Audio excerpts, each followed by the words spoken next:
week coverage on ESPN, brought to you by USAA.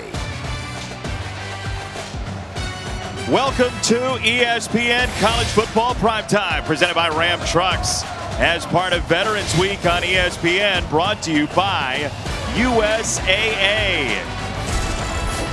In Tampa, Florida, Cincinnati visits, and if you have ever felt like an outsider in anything, Cincinnati is probably your team. This Bearcats group is 9-0 after an unbeaten regular season last year, but in the college football playoff standings presented by Goodyear, Cincinnati is still number 5. They are on the outside looking in currently in the college football playoff standings. Jason Benetti, Andre Ware, Paul Carcaterra. Andre, FPI says 52% chance for Cincinnati. What do you think of their case? There's a chance, and I think, Jason, that they deserve to be in. They have gone on the road and faced FBS teams in terms of Indiana and Notre Dame in consecutive weeks, and they've taken care of business. I mean, at Notre Dame, they jumped out early and owned the game from start to finish, jumping out to a 17-0 lead. This team is complete. It has one of the better quarterbacks in the country, one of the better offenses, one of the better defenses, and certainly on special teams. They check every single box, and Desmond Ridder leads the way. All they've done is won, but the quarterback on the other side for USF, Timmy McClain, is a guy you're going to want to meet, Paul Carcaterra. Oh, yeah, as Andre mentioned, the known quarterback in this matchup is Cincy's Desmond Ridder. But there's a new kid on the block in South Florida's Timmy McClain. He was an under-the-radar recruit. He fell in love with the position at the age of 7. I had a conversation with him this week, and he told me his favorite quarterback ever was Bart Starr. Bart Starr played for the Green Bay Packers from 1956 to 1971. And head coach Jeff Scott, he coached Deshaun Watson at Clemson and said you knew he was good coming in, but the first time he practiced, he was even better than expected. That was the case with Timmy as well, Andre. Yeah, Clark, he is the next one. And I've watched plenty of film on this guy and couldn't get enough of it. You know, for a young player, a true freshman, staring down coverages, moving players with his eyes, it's astonishing. And then the accuracy from the pocket when things break down. You know, he's surveying the field. Things break down. He is as accurate on the move as he is standing still in the pocket, throwing a touchdown pass to Chris Carter. Then everything breaks down. Bad snap. You got 4 or 5 guys chasing you around. Hey, he's still calm, still composed, and still dropping dimes on defenders in the back of the end zone. Sick play. He is a sick player that we are going to talk about for a long, long time. Andre, that is very high praise. You watch a lot of quarterback tape. What really is it? What's that X factor with him that stands out to you? It's the ability to make the game look easy. And it's not an easy position to play, but he is calm and composed in every asset of what he does, and then makes it look easy. You'll think at times that he's wrapped up going down, and then all of a sudden he's out of it, and there's a completion or a big run from Timmy McClain. USF feels so good about Timmy McClain. They won the toss. They're going to take the ball here in the first half. This is the 19th meeting, and it was an ugly one last year. 9 combined turnovers last time they were here as well. It was ugly for USF last time out against Cincinnati with just 7 points and no chance to return for Brian Battie, who had 2 100-yard kickoff returns for a touchdown last week in their loss to Houston. But we'll see Timmy McClain. The question is, Andre, considering what the coaches talked about this week, establishing the run, when will we see his first pass? Well, I think you're going to see it early, and I think he's part of that run game that the coaches talked to us about. Mangum, obviously, Joyner and Battie, I'm sorry, they will carry the football, but so will Timmy McClain. And he's dynamic when he pulls it down. They also have the Colorado transfer Jaron Mangum, who they have run into the end zone a number of times this year. And the first pass is deflected by Cincinnati. So Timmy McClain's first pass goes incomplete, second down. Yeah, I always told offensive linemen there's no way that we should have 3-step passes batted down. I mean, you get to engage on a 3-step drop, go get the guy and get his hands down, especially to start the game. That was Jay Sanders, one of the senior starters on this defense. There's so many seniors on this defense for Cincinnati. This group, on average, has 22 starts under their belt of the starting 11, and Darian Beavers, who is in his 36th start, had that tackle. Yeah, and you're going to see about 20 players.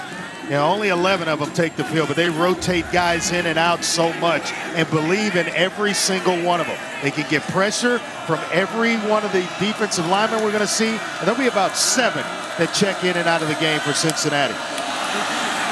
This may be an offside and a free play.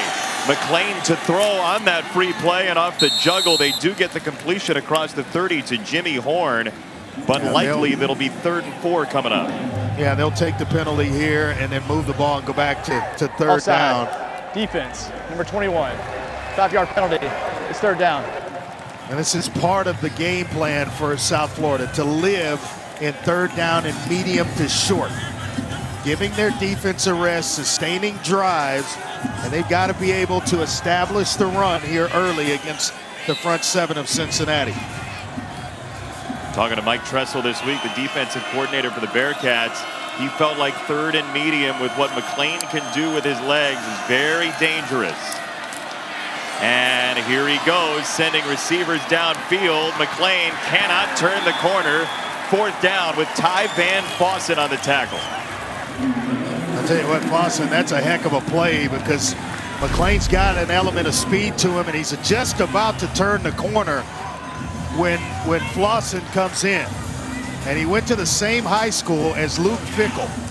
They were the Stallions. When he first got to campus, he called him Pony Boy, because he hadn't earned the right to be a Stallion yet. Now he's playing like a Stallion. In a major way, and now we have a whistle and a flag at false start coming against USF. Offside with contact. Oh, wow. Defense, number 92. 5-yard penalty. Results in a 1st down. They get Cincinnati's Curtis Brooks on an offside. Watch this. And he engages. I mean, that's why they move players, is just to get one. And then he reaches. It's okay to jump and get back, but Brooks reaches across and makes contact. How about that? USF needed that badly after a short possession. Now they do have the 1st down, and Joyner into the ball game in the backfield. And he cannot get to this edge for the long gain, but he does pick up 7 on 1st down. Yeah, that's a huge win for South Florida. Anything over 3 yards, they're going to consider it a win from the running game. Sets up 2nd and 3, and this is Joyner again, and he is ripped back by Ty Van Fossen. Again, it's a loss of 1. Yeah, and the difference in the first run and that one, they made him pat his feet, got penetration, and all of a sudden he had to try to change direction. The first play, he was able to hit it on the run and turn up the field. So Cincinnati now kind of recovering to get back to 3rd and medium. This will be a nice game if we can live in these waters at 3rd down and medium. Yeah, USF going with speed here. And McClain does have the completion, and the 1st down, little hop step from Weaver to get by for a gain of 7 and a 1st down. Xavier Weaver, their leading receiver. Yeah, they're going to move him around tonight. He's usually to the short side of the field, but Sauce Gardner lives there tonight. So you're going to see Weaver move around, wide side, slot, everywhere they can to try to get a matchup where it's favorable for the Bulls. Yeah, he's up at the top of your screen. Gardner at the bottom of the screen. And they'll throw to the sideline again and get into Cincinnati territory with Jimmy Horn, the freshman out of Seminole High School, McClain's high school teammate. You see all the clutter, and McClain just makes it look easy. And obviously chemistry with Horn from his high school days, but just the way the ball comes out, chaos around him, and he's still able to just kind of deliver. Yeah, you said it off the top. A lot of plays on tape just like that. They got to him, but McClain does skate out to throw it incomplete. Jawan Briggs provided the pressure. It's 3rd and 8. Yeah, he's going to have to be at his best tonight, though, Jace, because Cincinnati, we mentioned all the guys they can bring. They're going to mix looks. They love to play man-to-man with Gardner and Kobe Bryant to the wide side of the field. They've got linebackers that can run with tight ends and backs, so they'll cut him loose and come after Timmy tonight. I mean, Gardner is right on the line of scrimmage, like inches away from the line of scrimmage. Now he backs off on the snap. He was at the bottom of the screen, and McClain does throw that direction, and this is right around the line to gain to Weaver. It'll be 4th down and about 1. Hey, you're 2 and 7. Roll the dice. If you're Jeff Scott, you know, give your offense some confidence. Give the offensive line a little confidence, and show a young true freshman quarterback that you got a little confidence in him as well. What's your play call? What do you like? I like getting to the edges. That seems to be, they got Mangum on the edge on a run earlier in this drive. That would be the go-to. Or an RPO where you give Timmy McClain a chance to make a play with his legs as well. Cincinnati moves at the line again. Play clock is down to 0, and that's going to be a delay of game unless they got a timeout. They did get a timeout. So timeout USF before the play clock hit 0 and just before. South Florida, they're first. So 4th down and 1 when we come back. Cincinnati trying to stay unbeaten.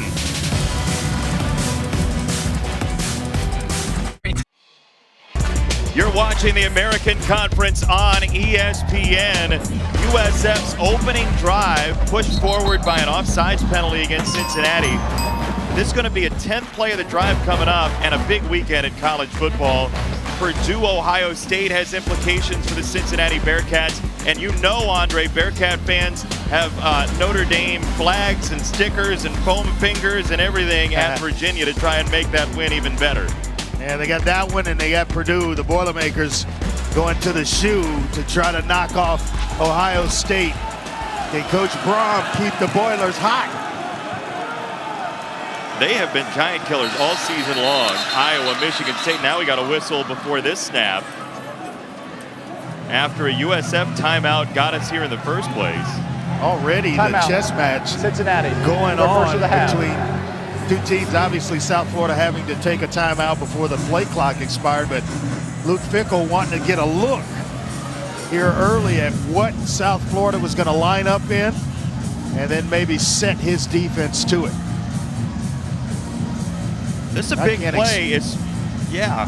I can't expect Jeff Scott to have a secondary play called, because, you know, once you're thinking break the huddle, he's certainly not going to take a timeout this early in the game just to get a look at what we're doing. Well, if we get a 3rd timeout in this sequence, USA-Mexico might start a little later than they wanted to after the ball game. You're going to take a timeout. Yeah, no, I don't have any. I typically show up with 2. I don't have any this week. This is a very big play in this game. You have a USF team that wants to allow its defense to stay off the field at points in this game because of depth issues. You'd also like to score on the opening drive. So 4th and 1.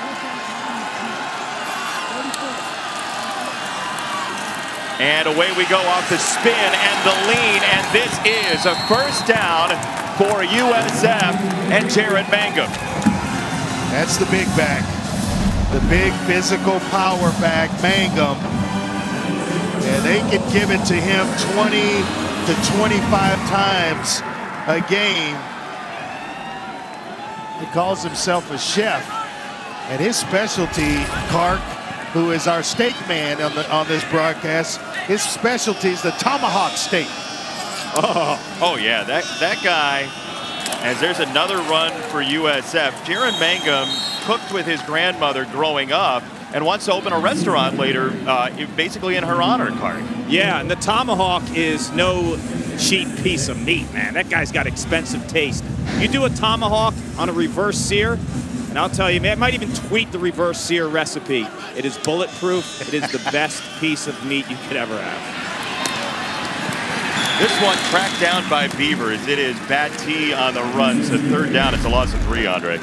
Yeah, Pat T had some game last week against against U of H, against the Cougars, returning two kickoffs for touchdowns, and had a touchdown run to go along with it. Dynamic playmaker out of Sarasota High School.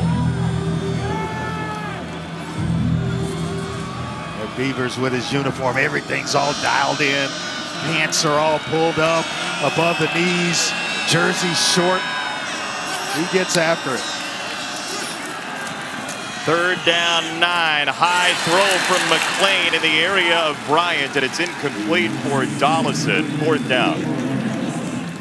Well, you're daring when you go at these two corners. Bryant, he's tied for the lead in interceptions with Arquan Bush with 3. But you can't be late. You have to be on time when you're playing against Gardner and Bryant in the secondary of Cincinnati. I think it's the strength of their defense.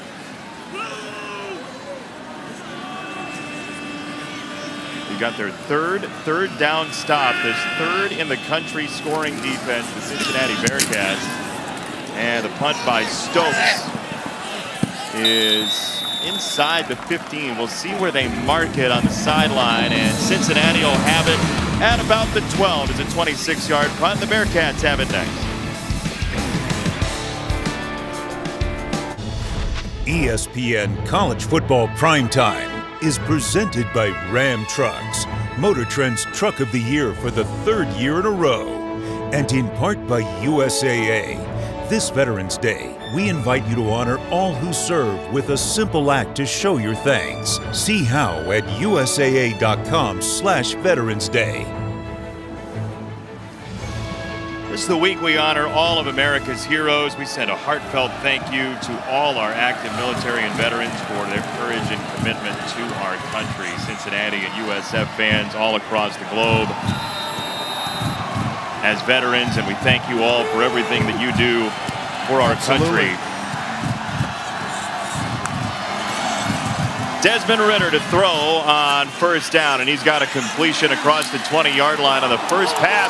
Ball comes loose, and it's picked up by USF and Daquan Evans. Young put it on the ground, Andre. Exactly what South Florida had to have. Ruling on the field is a fumble recovered by the defense.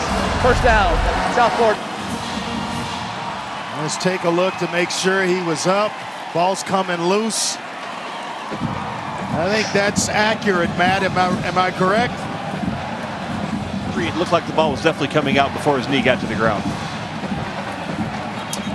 Now again, the hand can go down. If the elbow were down, that would be a different story. The ruling on the field of a fumble recovered by the defense is under further review. And Michael Young, who's pretty sure-handed, was recruited by Coach Denbrock, who's the offensive coordinator at Cincinnati, to Notre Dame when he was in the same role there. And then Michael Young decided to transfer with him to Cincinnati. The hand is down, but the ball, I think, Matt, is already moving. It looked like it was, yes, I agree, Andre. And you can't see the knee behind the player's helmet, the tackler's helmet, so I got to believe this play will stand. Well, this is a time, Jason, when if it does indeed stand, dial up one to your best receiver, Xavier Weaver, Jimmy Horn, guy that can get vertical for you and take advantage of the sudden change if you're Jeff Scott with Timmy McLean.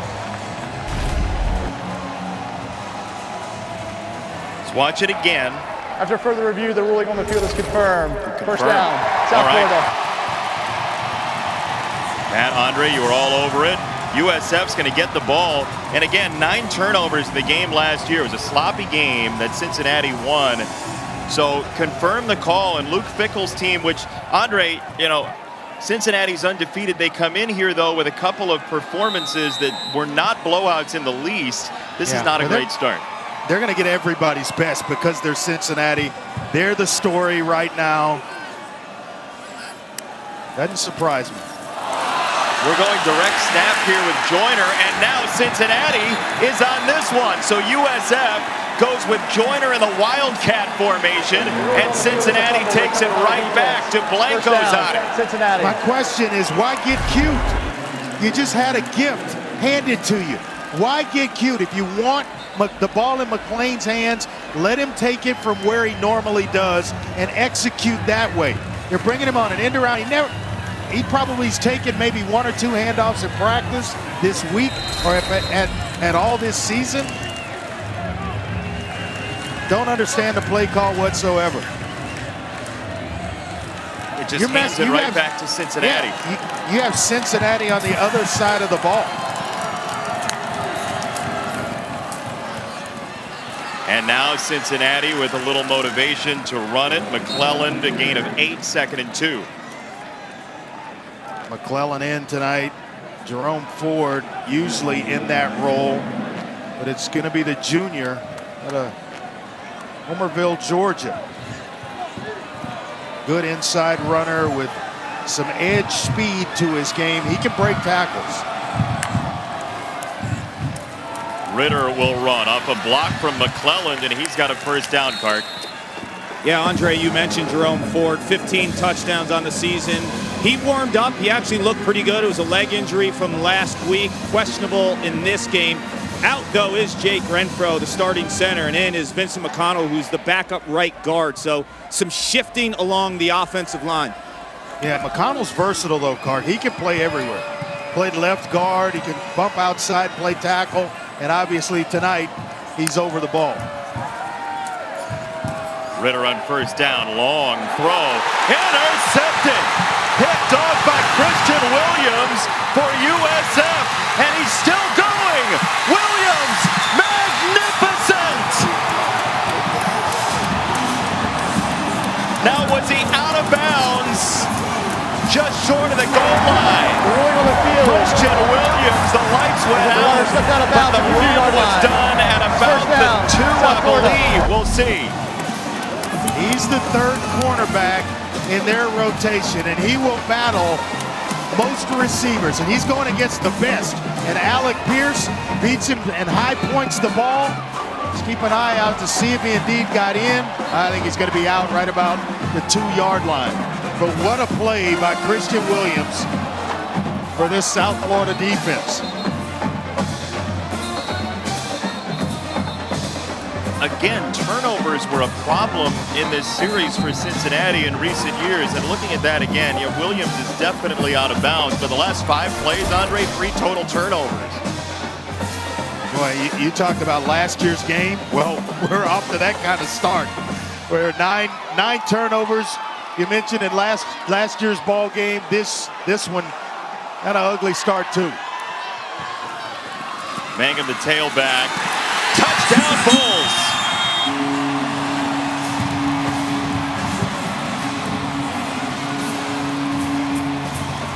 Just kind of how I felt, Jason, this game would go. That South Florida would give Cincinnati problems early. Stay with us, because it's always in the second half, the 4th quarters, when the Bulls seem to surrender leads and give way to the opposition.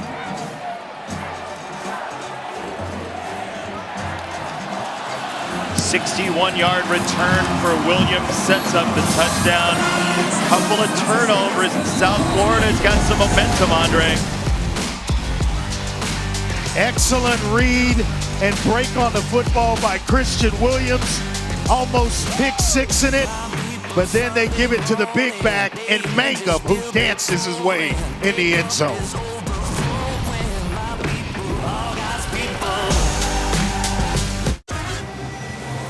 Well, now, undefeated Cincinnati trails in the first quarter to USF tonight here in Tampa.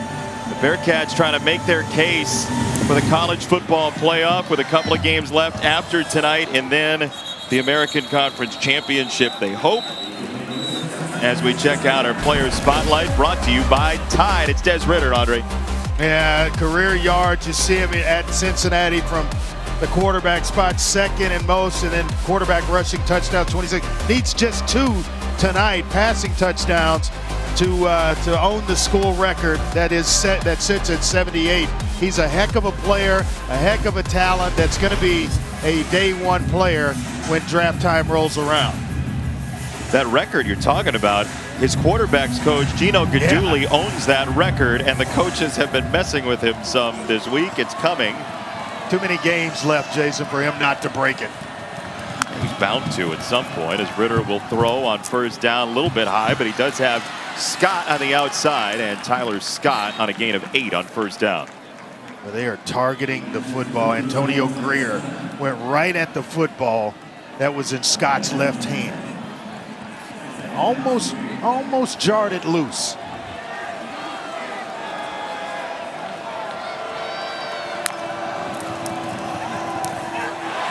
Quick set, Ritter does end up with a first down somehow off the deflection right back to him for Thaxton. Nothing usually good happens when the quarterback catches his own pass if it's batted down. But Ritter, being the athlete he is, presence in mind, and just get vertical. Get up the field, and it allows him to pick up the first down.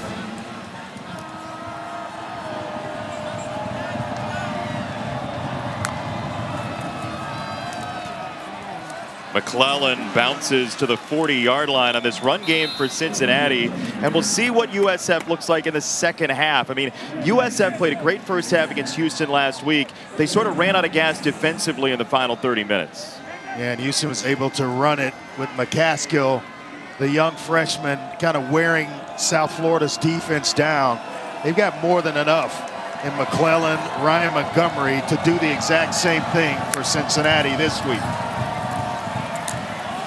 Ritter down the middle. Wiley, the tight end, has a first down for UC. He's been a major target in the red zone recently, and a gain of 7. Yeah, he has really come on and is an explosive player. Leads the team in touchdown catches with 5. They really like him. And as you mentioned, he is a red zone warrior.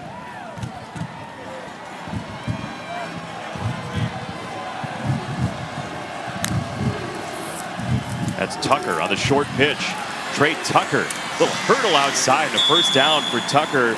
He won the state long jump title in high school. This was a short jump, but it got the job done.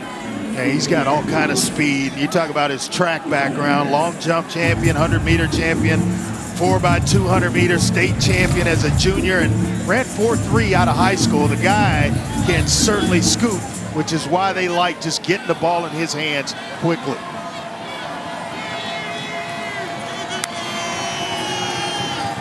McClellan out of the backfield. Screen game working in a big way for Cincinnati, and McClellan tiptoes down the sideline inside the 25. Showing you his versatility as well as a pass catcher out of the backfield. Out leveraging the defense. They pull Big Dylan O'Quinn, the right tackle, around and get him out in front to clear the way for McClellan. Very agile play by O'Quinn on the pull there as Ritter's ready to throw again, and Ritter on the cross does have another completion, and this is Leonard Taylor, the other tight end, for a gain of 9. Yeah, South Florida right now, Jason, they're committing an extra rusher to try to disrupt Desmond Ritter. Well, when you do that, you have less secondary help on the back end. And Ritter's so experienced that he's finding the open areas in that secondary.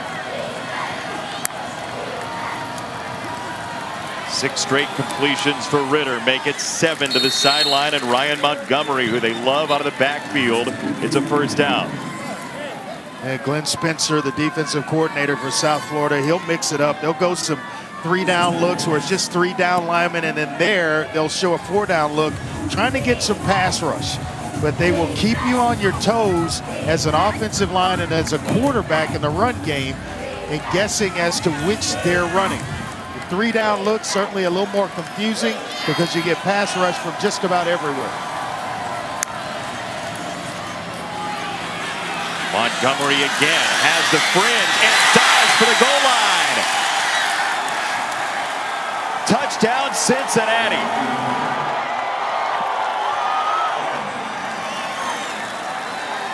Just like that, they're right back in the game. Pull the left tackle around along with a guard, and that kind of clears it. Then at the end of it, sometimes as a running back, you just got to be an athlete You just got to put your pad level down and find a way to get to the goal line, which is exactly what Montgomery did there.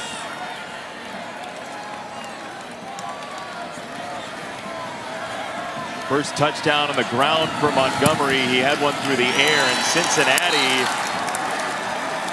does tie the game at 7. Montgomery's got excellent burst. He's kind of their edge runner to stretch the field on the perimeter. And he shows good toughness, kind of willing himself into the end zone. Look, Cincinnati, with Des Ridder as the starting quarterback, is 40-5.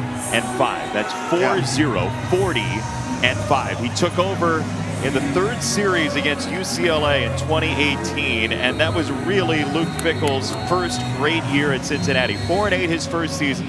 Since then, they have just been unstoppable. 40-6 since.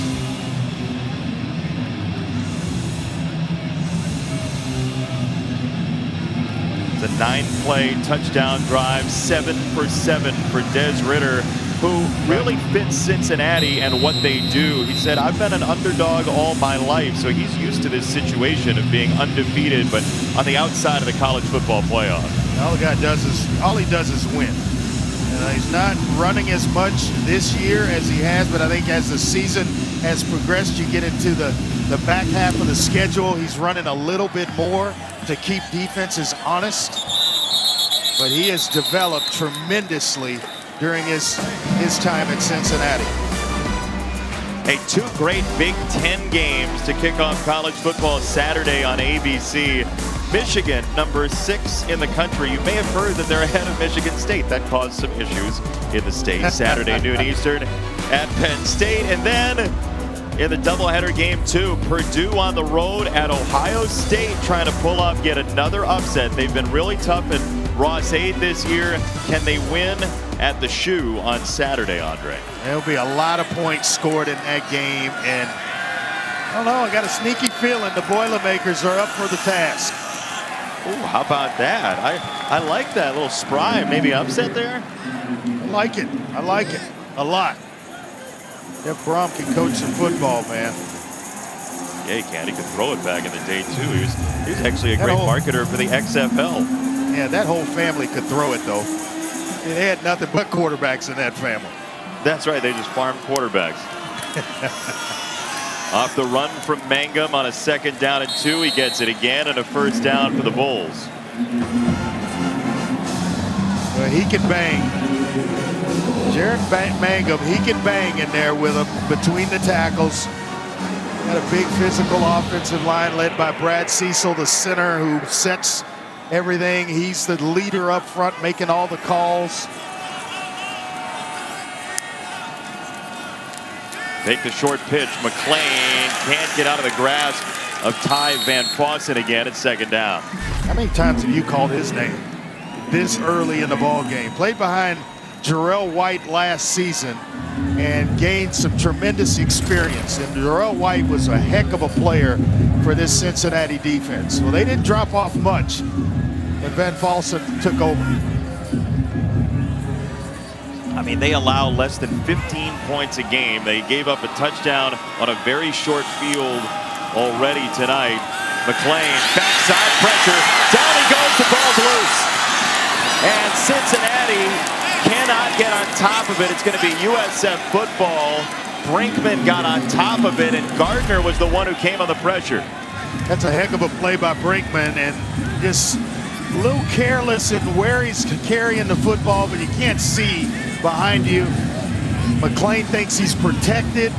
All of a sudden, there's Gardner on a corner blitz is on him, and the smart thing by Gardner is he goes right for the football.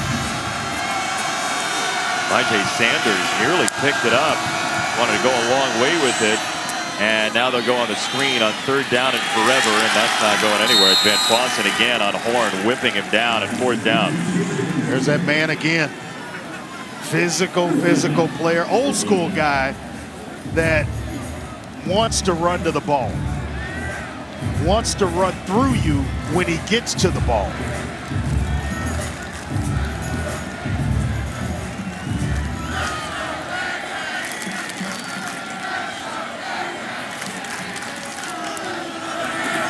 Stokes to punt. And a fair catch for Montgomery. Hey, Week 10 NFL Sunday. Week 10 already. It's unbelievable. 10 a.m. Eastern Time, 7 Pacific. Russell Wilson is back for the Seahawks against the Packers. A remarkable recovery. We'll tell you about the surgery and the recovery from just 5 weeks ago in celebration of Veterans Day. An all-access look at the deployed servicemen and women who gather every week to support their favorite NFL teams. Early breaking stories, injury updates, everything. We have a lost Browns fan here in Tampa. Got to change the colors on that baby, right? Yeah, I honestly, I love a random jersey at a football game. It's always entertaining. Now in a blue and gold jersey, or blue and yellow. That's right. First down run. It is McClellan for Cincinnati, and that will do it for this entertaining first quarter. Cincinnati and USF playing to a draw so far. Bearcats and Bulls in a good one.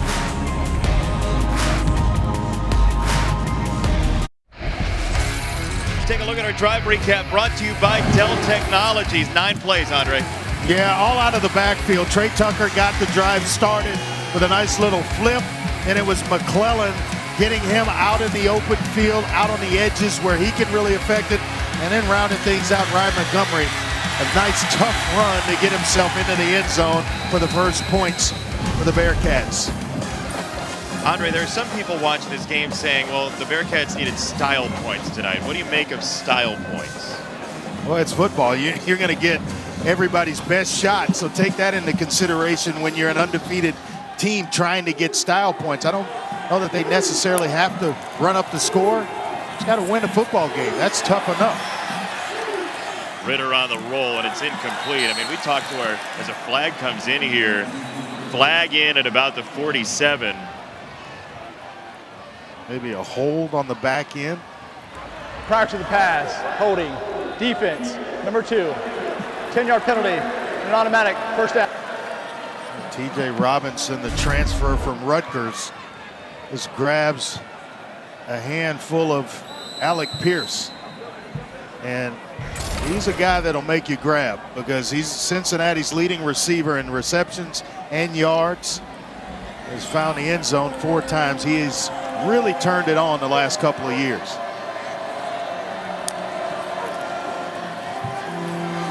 Ritter out of bounds. Cart. You know, you guys are talking about style points opposed to winning. I thought Gus Malzahn, the coach of UCF, said it best. He said, I've played Georgia and Alabama every year.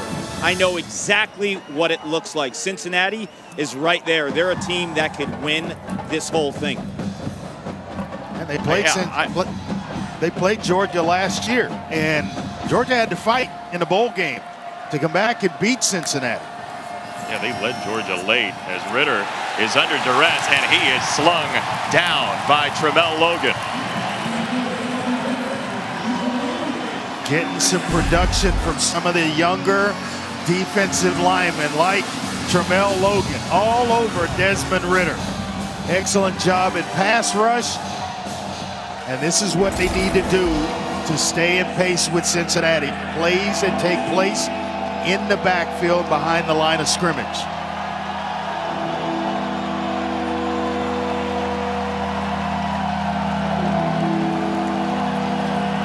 The bell tolls here in Tampa on 3rd and 15. It's where you can't have a letdown. And it's going to be a false start by Cincinnati. It'll be 3rd and 20. But you can't have a letdown if you're South Florida right now. False start, offense. Number 74, 5-yard penalty, 3rd down. By the way, our referee, Nate Black, doesn't miss arm day very much, huh? No, he is in a gym probably most days, I'm guessing. Yeah, arm day is always on a schedule. 3rd and 20. That letdown would be a penalty. It'd be a big play. It'd be somebody slipping. We'll see what happens. Ritter on a pump and a handoff. It is Ethan Wright, and Wright gets them very close to the line to gain. This is going to be a 4th down and about 2 for Cincinnati. You going? Yeah, absolutely you're going, and that's the letdown. I mean, you can't play soft enough. You want to keep everything in front of you, but you can't play soft enough to get to give Cincinnati yardage where they can even consider going for it on 4th down. You bet I'm rolling the dice if I'm Luke Fickell right here.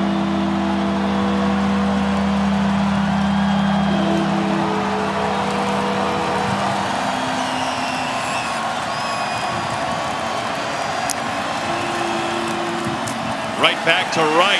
He's going to have to drive the legs, and he does. And he leans the ball. It's going to be very close. Greer had him in his grasp. We'll see where the mark is. Wow, what a muscular run if he got there. Well, he is there, short yardage, kind of extraordinaire, and he just showed tremendous leg strength. Everything Greer had was given there in an effort to bring down Wright, and he still couldn't hold him short of the 1st down. The ruling on the field of a 1st down is under further review. All right, so Matt Austin, our rules expert, we have looked at this a couple times. When we come back from the break, we'll get to you and see what you think. Tied at 7, 1st down maybe.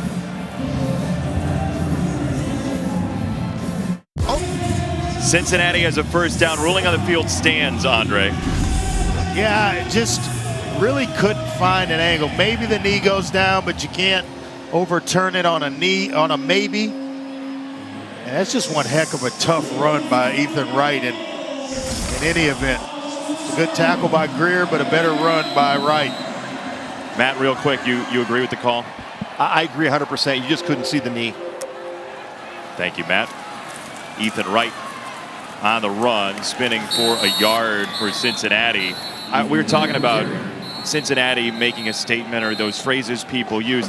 To me, and we asked our sports and information group, our stats group, about how difficult it is to go undefeated in college football. In the last couple of decades, it's about 2 a year. And for me, you win all your games, you deserve to be rewarded no matter who you are. Yeah, and especially you go on the road and beat a Power 5 opponent in their building, handle them. Just watch the game, and you'll be able to tell that Cincinnati belongs. It's Chris Scott on the catch, the freshman for Cincinnati. You look at the resume, they have the best group of 5 win since the college football playoff has started in the regular season at Notre Dame. Yeah, and they still have left SMU to round out the season, and East Carolina on the road at East Carolina, but they have nothing left to prove other than winning those games and taking care of business, and then obviously the conference championship game. And right now that looks to be Houston. Ritter with a bullet to the sideline for Thompson. That's Jaden Thompson, the sophomore out of Naperville Central in the Chicago area, for a 1st down. But it's, this is a team, Jason, that it's not one-dimensional. It's not just Desmond Ritter, or it's not just the defense. It's all 3 phases, and they're experienced in all 3 phases.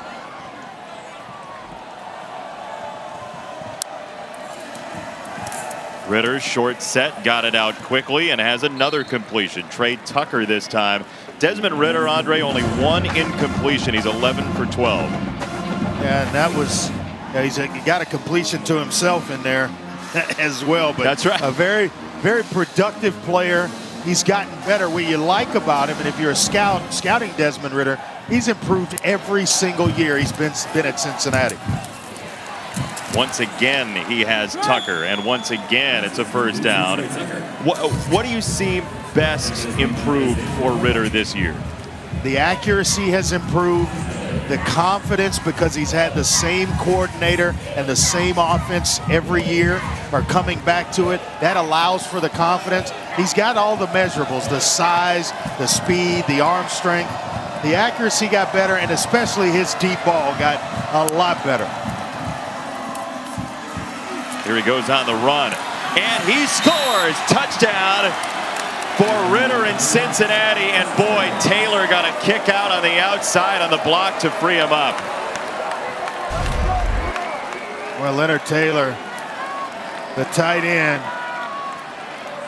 secures the edge for Ritter, and they've got 2 good ones. Taylor and Wiley are tremendous at that position for Cincinnati. Makes it a lot easier for that young man, Desmond Ritter.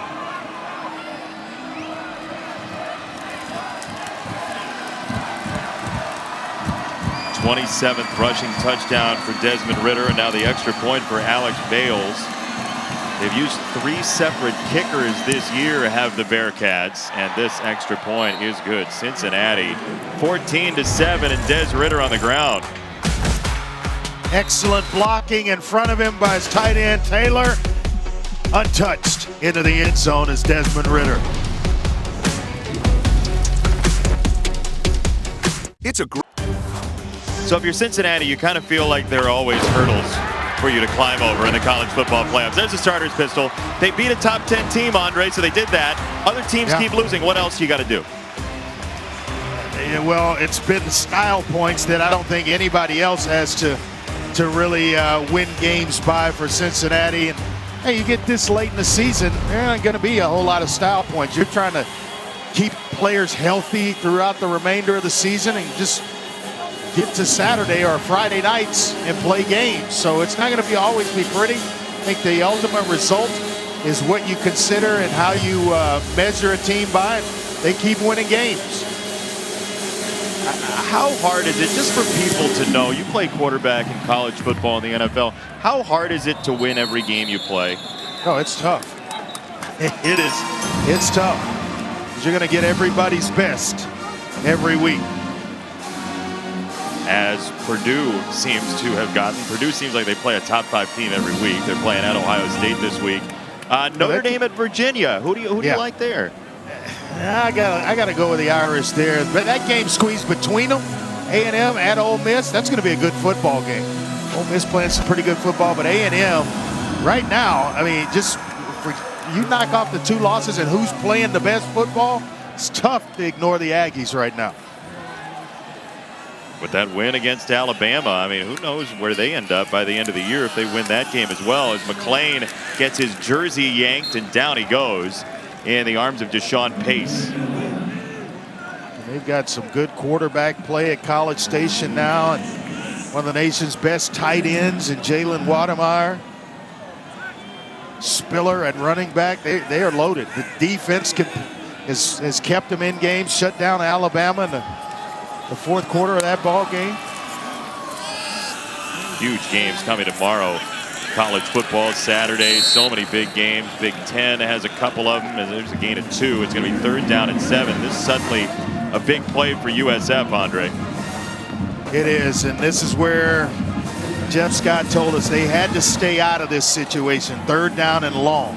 Young quarterback against a feisty defense. You want to keep this to 3rd, 4 or less.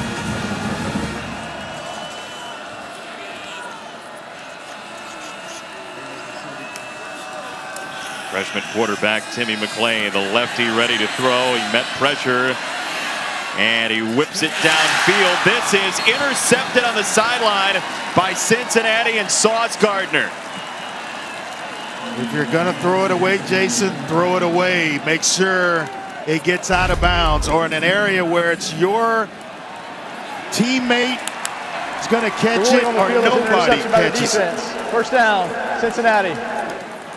And you can't mess with the sauce, Kark. Don't mess with the sauce. Yeah, Sauce is the real Love deal. the nickname. It was one of his youth coaches who gave him the nickname because of the way he played, because of his emotion and his demeanor. He hasn't allowed a passing touchdown in his entire career, according to Pro Football Focus. Some player will watch him play on many, many Sundays. And how we were talking before the game, how there are 4 players rated in front of him at that position is beyond me. Absolutely wild. Mel Kiper Jr.'s got him 5 right now for the cornerbacks coming out. But Ahmad Gardner, talking to his defensive coordinator, Mike Tressel, he said, look, sometimes Sauce is just messing around before the play and he's baiting the receiver. He's so locked in, he can fool around before the play and then right in the moment focus up and use it as a weapon. Oh my goodness, Wiley down the middle, could have crawled into the end zone. There is a marker down though, and we'll see if it stands.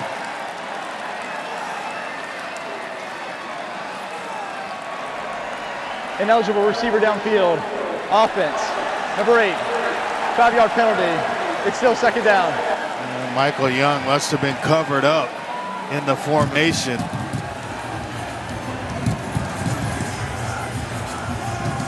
But boy, that would have been number 6 for Josh Wiley. Who's that responsibility go to, the receiver or the quarterback? Well, I think it's on the receiver based on where you're lining up in certain formations.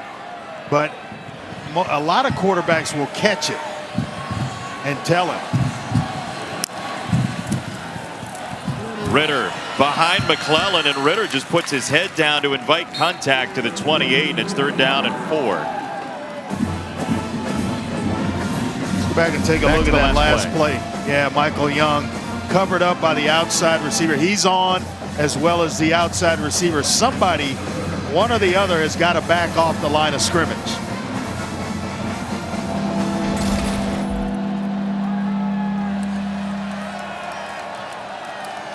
Third down, 4.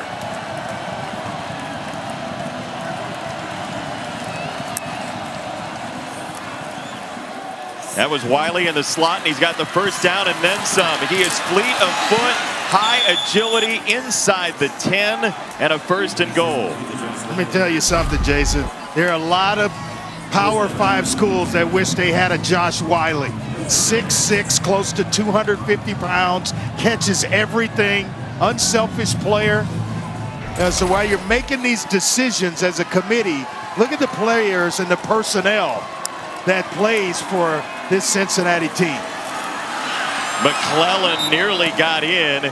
He's down at the 1. Andre, I like it. You're talking directly to the committee on this Friday night now. Why not? They won't listen to anybody else. You got to talk right to them.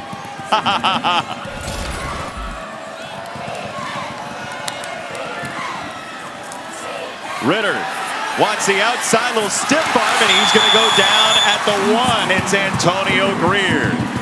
Well, he lost the battle to Ethan Wright on a 4th and short, but he came up big here against Desmond Ritter. Didn't get outflanked, out-leveraged. Then when he got there, he was able to get the 215-pound quarterback on the ground. That's his 8th tackle already. My goodness. 3rd and goal. This is a Remember, team. Cincinnati had the stops last week. Yeah.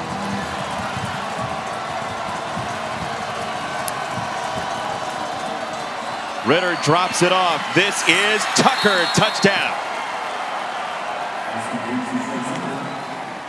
South Florida had a stop or a goal line stand from the 2 last week against Houston, unable to do it here against Cincinnati. They get Tucker out leveraging the defense, and the speed is just too much to contain. And as a former quarterback, I know you're going to love this for Gino Guidugli. His record just got tied on that. That's a passing touchdown. Little shovel pass, my man. Yeah, you take him where you can get him, right? No doubt. Extra point is good. Cincinnati 21-7. Gino Guidugli, your guy's coming for you. Whoops, didn't mean to.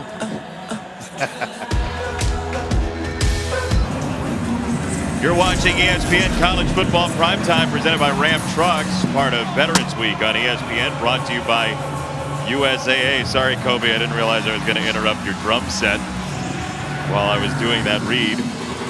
Cincinnati suddenly is out to a 21-7 lead.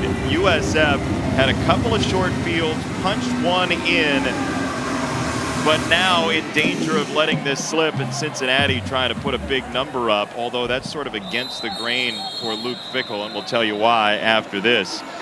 Week 10 Monday Night Football, NFC West rivalry. It's the Rams. They've been in the news this week, haven't they? They'll take on San Francisco and Deebo Samuel. 8 Eastern, 5 Pacific on ESPN. Coverage starts Monday Night Countdown at 6 Eastern, 3 Pacific. I thought it was really interesting, Andre, as you see Matt Stafford. We'll see if he gets a little help this week. Rams are 7-1, their first 8, the loss last week. Luke Fickell said to us when we asked him about what he thinks of running up the score, he said, "It makes me a little queasy. I grew up knowing Jim Tressel in coaching, and that was something that he never really smiled upon.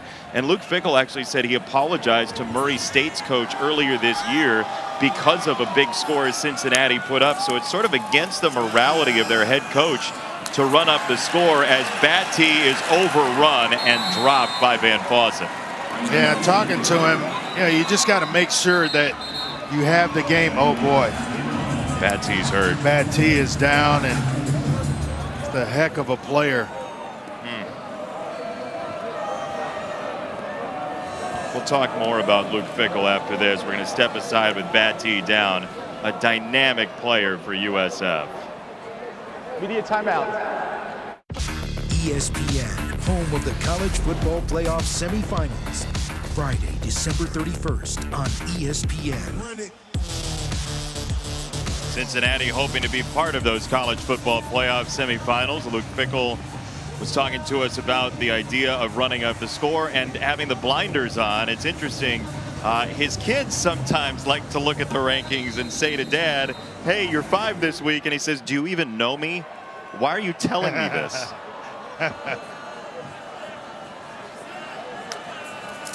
USF on 2nd and 12. This is McLean, the freshman, on the run, and he cannot get to the edge. There's so much speed here. Beavers and Briggs. 3rd down. It's Clark. Don't throw on 3rd down to Sauce Gardner. Jason, you mentioned he's never let up a touchdown in his career. That's over 900 coverage snaps, and I spoke to him this week. It was Coach Tez from Detroit who gave him the nickname Sauce because in youth football, he played with some extra sauce, had the style. He also said he was a receiver in high school. It was fun, but not the challenge of being a corner and on an island. The physicality, locked in mode, me versus you, that's what drives him, he told me. Impressive young man, huh, Clark? 100%. His mother had a huge influence on his life as well. We'll talk about her later. We may have a face mask here against Myjai Sanders as McLean spins it out of bounds. We'll see if Sanders got the paw in or if they have a hold instead.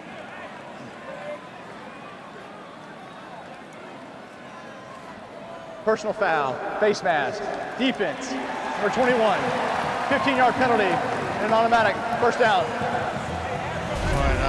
Another guy that we're going to see play on Sundays, Myjai Sanders.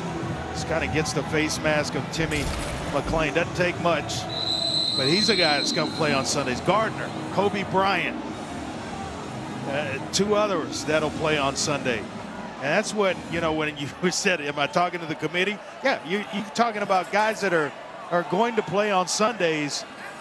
That's how good Cincinnati, this team is. Mangum hit but not stopped by Van Fossen. 2nd down. Andre, correct me if you think I'm wrong here, but I think if you take off the Cincinnati uniforms, you put them in a Power 5 jersey, you're putting them in the college football playoff. There's no doubt about it. I mean, they pass the eye test. They do it on the field. You line up competition. All they've done the last couple of years is knock them down. Stack them up and knock them down.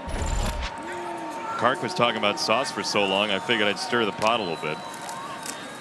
2nd down run again for USF, and Mangum hit his 3rd down for the Bulls and 5.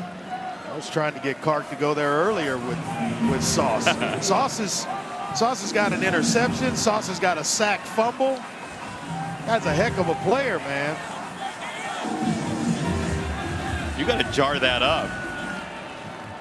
You do. Package it.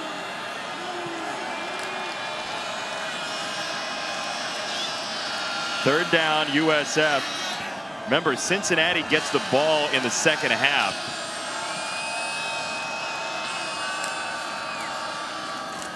They're going to run it on 3rd and medium, and that's not going anywhere.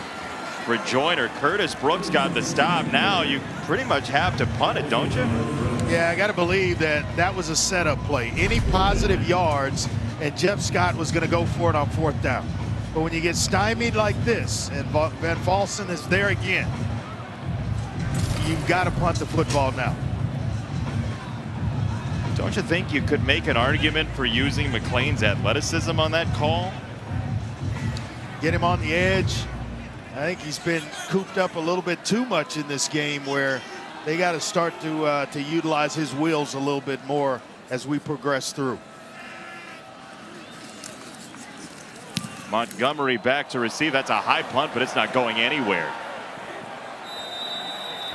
Yikes. Matt Berry in the studio. Your update will guaranteed be better than that punt.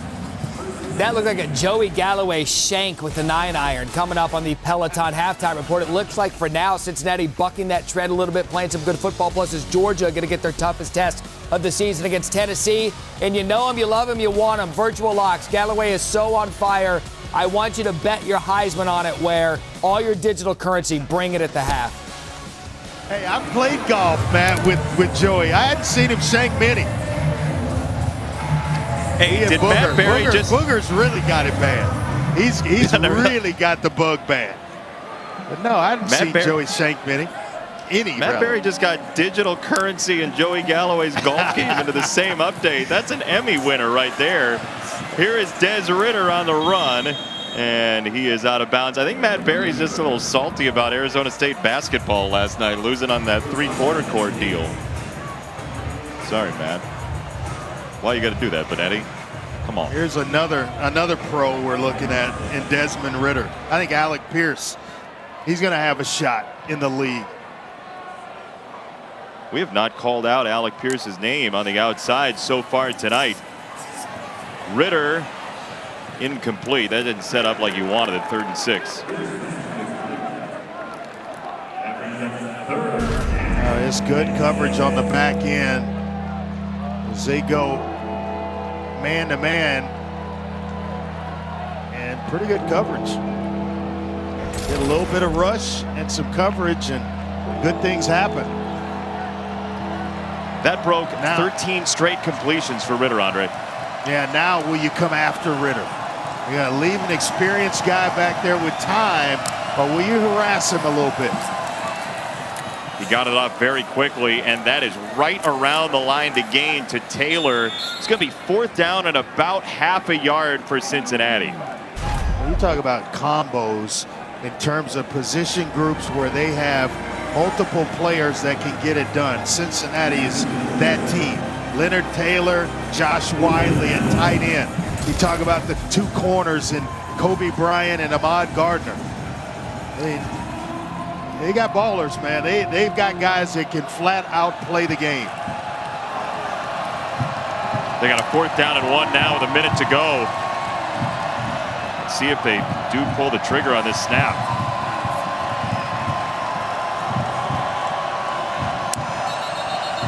And they will not. Timeout, Cincinnati. Their 2nd timeout. All right. This timeout is 30 seconds. So timeout, Cincinnati. And we take this opportunity to remind you what you'll be doing, holding a pint of ice cream and a drink tomorrow. Michigan and Penn State, noon Eastern time on Saturday. Jim Harbaugh, number 6, Michigan on the road, and then Ohio State and Purdue, 3:30 Eastern time. Big Ten's college football playoff hopes hanging around on ABC all afternoon. Aiden O'Connell has been really good for the Boilermakers. Yeah, he has, slinging the rock around, and David Bell on the other end of it. Operator, please reset the game clock. Look out, Ohio State. They're coming to town.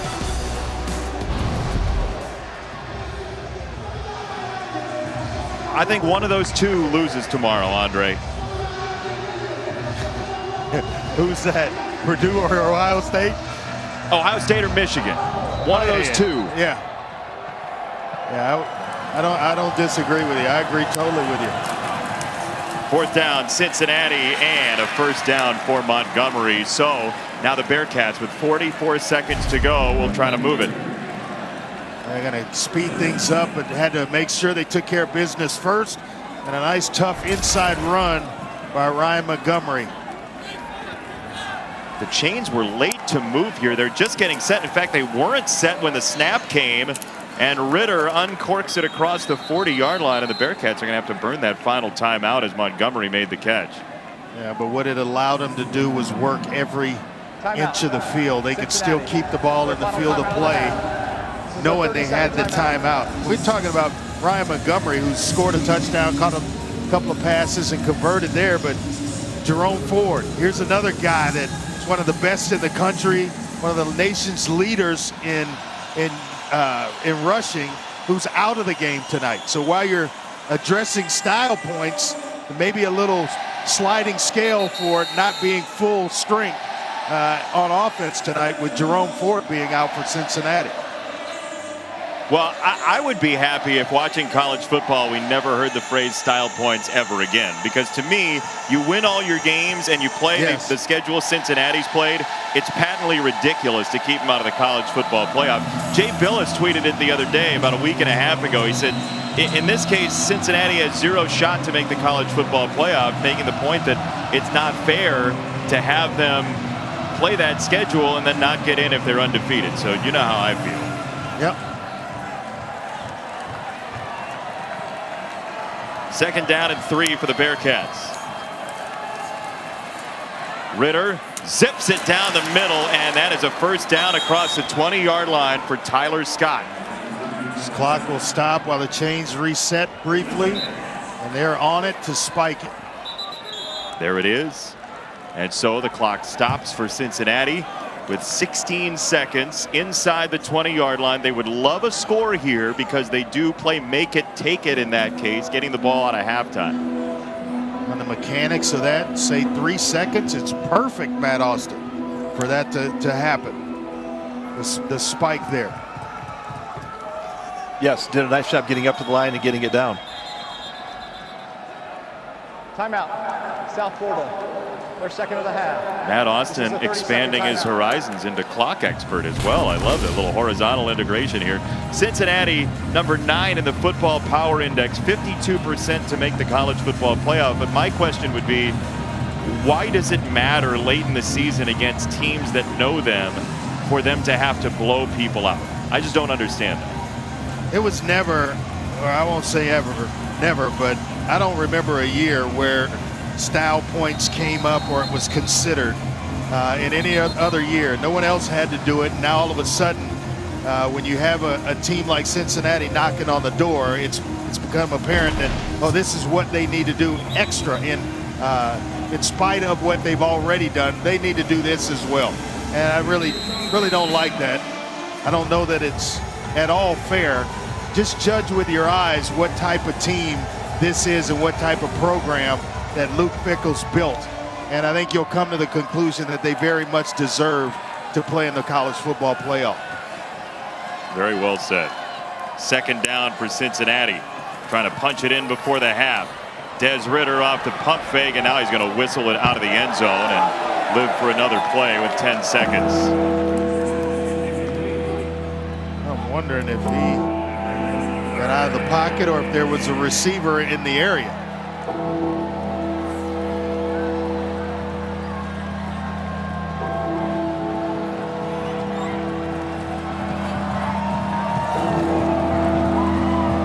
Try to run one more play here, Jason, before bringing the field goal unit on the field. Yeah, running's not an option here for Ritter. No, it's got to be thrown towards the sideline as well. There it is, to the sideline, and he sets up a better field goal opportunity on Young's catch with 5 seconds to go. Well executed play by both Young and Ritter. The timing. And if you're South Florida, you're asking the question, how do you get that completed? You know that's the only place they can go with the football. Otherwise, time runs out. They're throwing it to the sideline. That's got to be communicated on the back end where that doesn't happen. Sets up a 27-yard field goal for Bales. And Cincinnati will go into halftime with a lead of 24-7. 2 turnovers on the first 4 plays, then 4 straight scoring drives for Cincinnati. 24-7 your halftime score. Matt Berry and his own Tiger Woods, Joey Galloway. Veterans Week coverage on ESPN, brought to you by USAA. You are watching ESPN College Football Primetime, presented by Ram Trucks as part of Veterans Week on ESPN, brought to you by USAA. Early on, USF looked like it might have an opportunity for the upset within 3 scores now, but Cincinnati has taken control of this game at 24-7, and you see the halftime stats, Andre, pretty lopsided.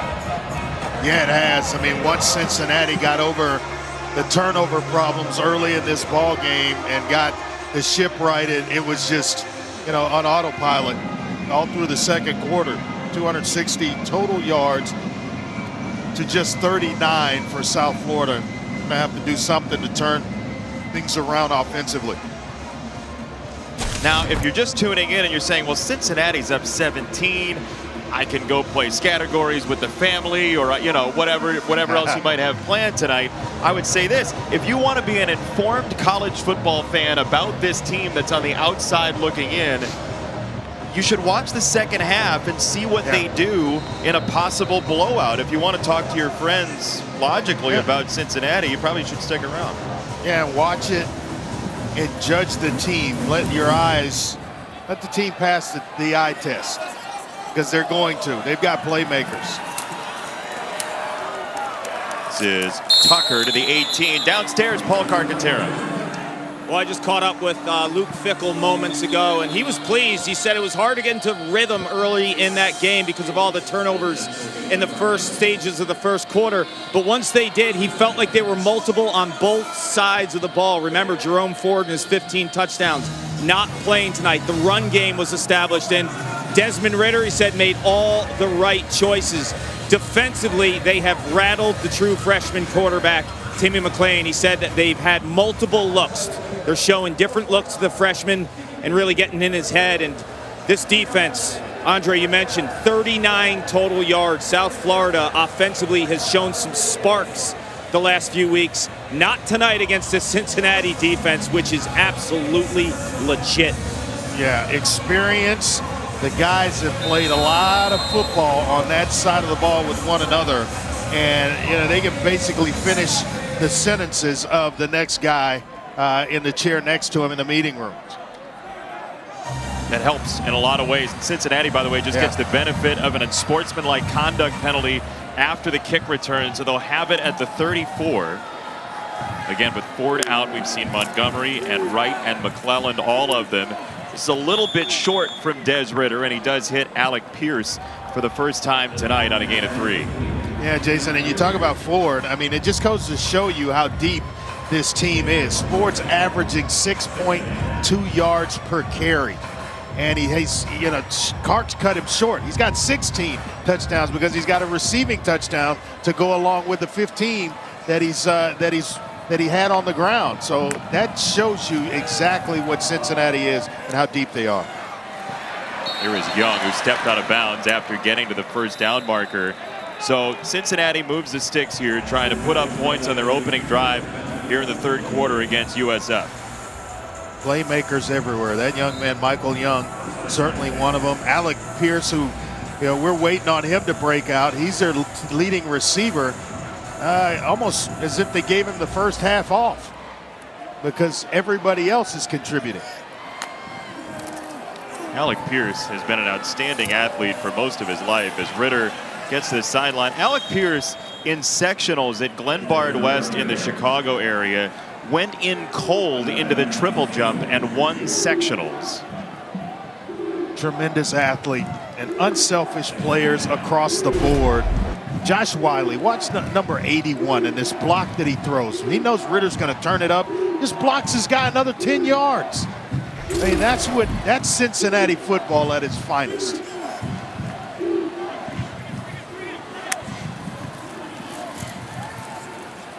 Down the middle on a sliding grab. This is Alec Pierce for the first down for the Bearcats, gain of 12.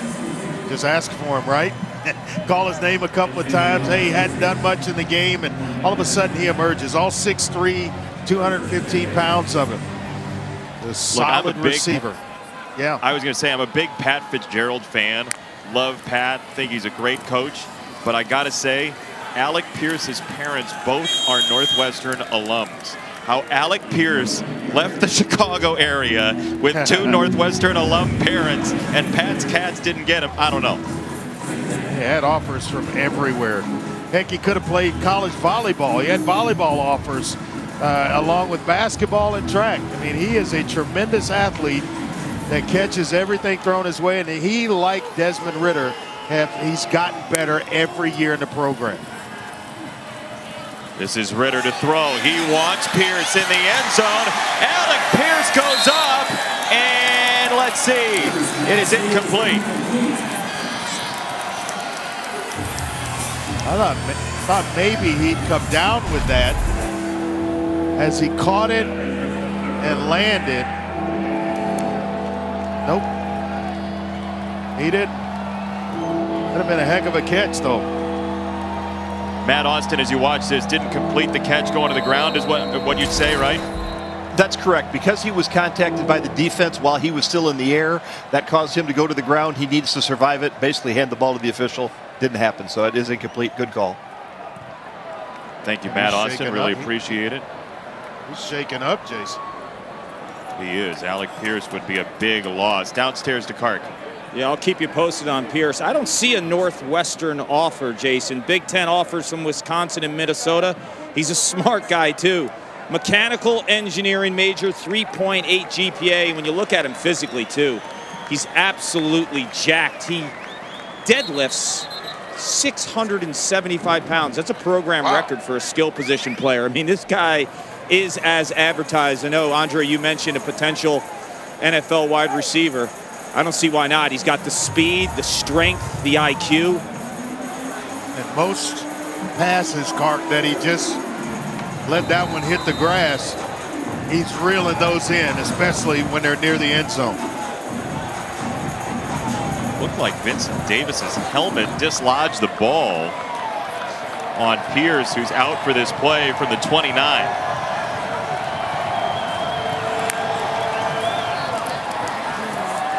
Ritter behind McClellan, who's been a really nice blocker for Cincinnati, leading Ritter for a first down. Well, McClellan does a heck of a job, and another outstanding block by the tight end, Leonard Taylor. Unselfish guy. Both these tight ends can run, catch, and block. As they can run as well as receivers, certainly catch as well as receivers, but I think the other thing that separates is the blocking ability of both Taylor and Wiley. Very willing blockers, willing to engage. Ritter to throw on first down. Ritter wants Wiley, and it's there for the touchdown. Had one called back earlier, not that one. And he rips one to Josh Wiley. That's number 6 on the season. Right up the seam, up the numbers. An excellent read by Desmond Ritter, throw and catch to finish it off. Andre, he might have called that at the line. As you see, Des Ritter has just passed his quarterback coach, Gino Guidugli, for the program record in passing touchdowns for the Cincinnati Bearcats. Ritter had his arms folded at the line. He may have called that because he looked at Wiley the whole way there for that touchdown, Andre. Yeah, based on the coverage, he knew what he was going to get. Let it rip to Wiley, and the result, the big points. You're watching the American Conference on ESPN. Des Ritter and Cincinnati have scored 31 straight points, but they just had their first play over 20 yards of the ball game, so the run game's been involved. Ritter 22 for 26, and the undefeated Bearcats up 31-7 on USF on that Josh Wiley touchdown that happened right before the break. Horn back to receive the kickoff for USF. Let's go back to that touchdown and Ritter's decision, Andre. Yeah, it just tells me that there's a lot of film study right here. He knows exactly what the coverage is based on film study. South Florida has adjusted this way, and then we implement the motion. They're going to go to a quarters look here. You're going to get a safety that takes the bait from Michael Young running a post route, and it leaves the seam wide open for Josh Wiley. The timing, all of it tells me they've seen it on film and was able to take it, Jason, from the film room to the playing field. That's what you get when you have guys that have played together for a long time, right? Experience, absolutely. Here's McClain for USF, under pressure again like he has been all night. Cincinnati and Dublenko got him out of the pocket that time. Yeah, these two-man routes are not going to serve Timmy McClain very well, especially when you roll him. There's got to be levels, and back is not deep enough. And basically you're leaving just one other crosser there for him to either complete it or throw it away, which he obviously had to do there. So you want more guys in the pattern for him? Absolutely. Give me more options, more places to go. On the run, second down, it's Joyner and Deshaun Pace, the sophomore, with the stop. Rare to see anybody who's not a junior or senior on this defense, but Deshaun Pace out of Coleraine High School in Cincinnati is one of those young players. Yeah, good player that's is really coming into his own. He plays that sniper dollar position where you got to be an athlete to play that spot. Kobe Bryant on the coverage, a lot of fighting and flags coming in. There's one at the 30 and there's one in USF territory as well. So there's one on one side of the field and one on the other side. And we'll see if we have offside and interference. There are 2 fouls in the play, both by the defense. Offside, that penalty's declined. Pass interference, defense number 7. 15-yard penalty from the previous spot and an automatic first down. Yeah, that's Charlie Weiss Jr. taking his best receiver, Xavier Weaver, and moving him. He's usually to the boundary, but Sauce is over there. So they move him to the field side where Kobe Bryant plays, thinking they're going to have, you know, a little bit better effect on it. And they're able to at least get a pass interference out of the play.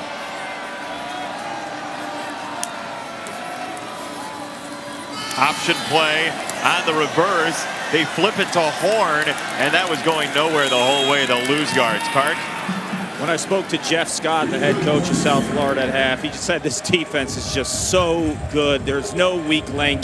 It's almost impossible to get passes off in the boundary corners, whether it's Bryant or Gardner, and running the ball obviously would be the mission here, but that's tough sailing too, because the inside, and Andre, we've been talking about it all night long.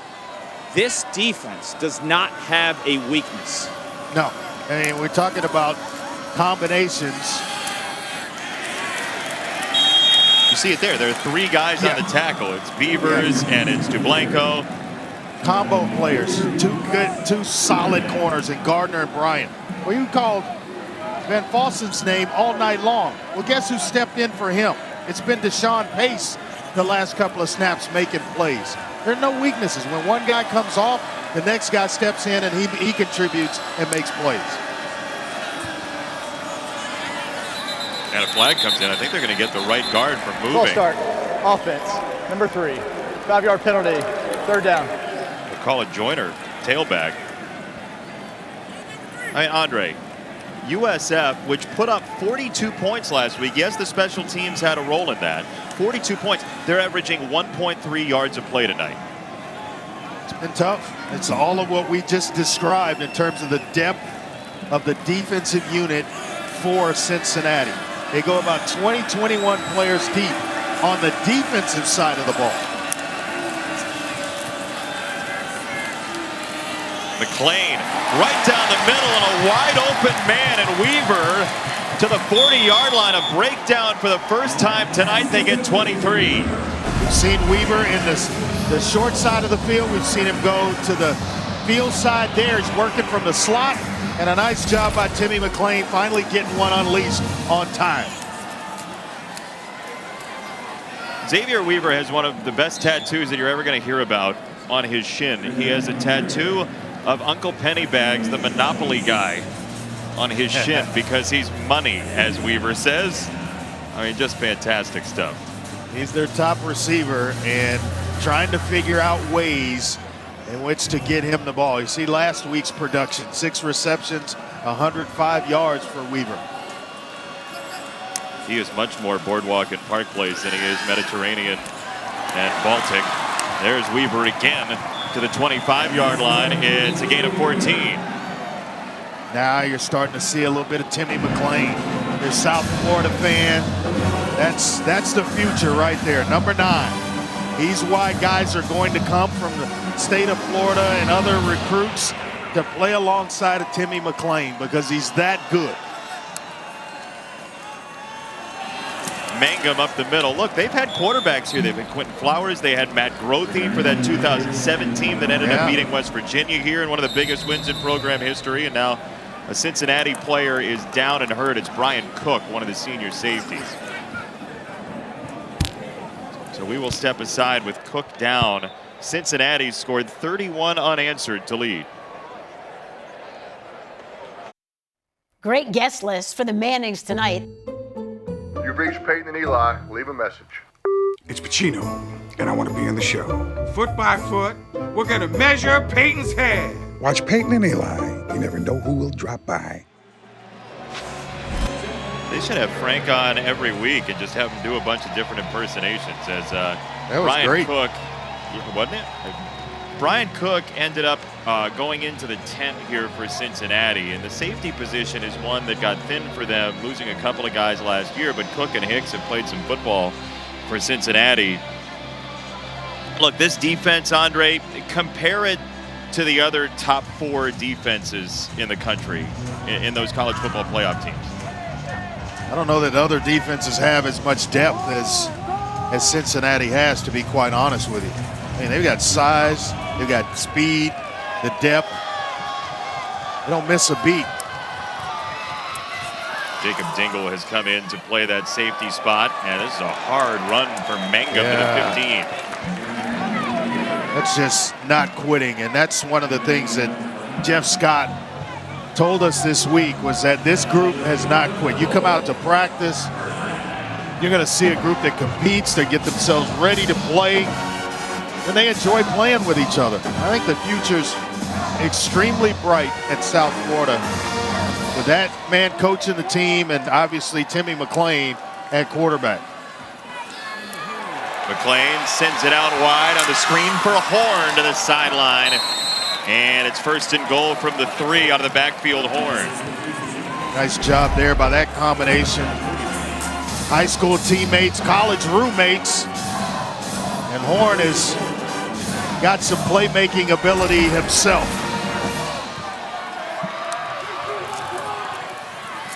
Keep it on the ground in Cincinnati, who had 2 goal line stands last week against Tulsa after a fumble that was nearly a dire situation for them. They held the line. They got a slide from Davis Brin at an odd time for Tulsa, but they're trying to keep Mangum out here as they'll run a quick play. USF will, and Mangum again. This time the Bulls are in for the touchdown.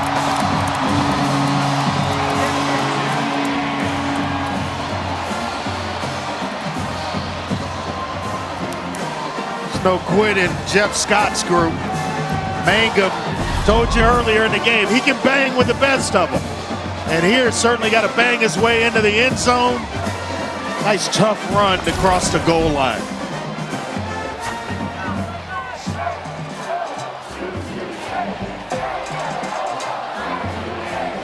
Jared Mangum, who Cincinnati is very familiar with. He's out of Detroit, and Cass Tech there as the extra point is good. Cincinnati up 17, but USF's on the comeback trail.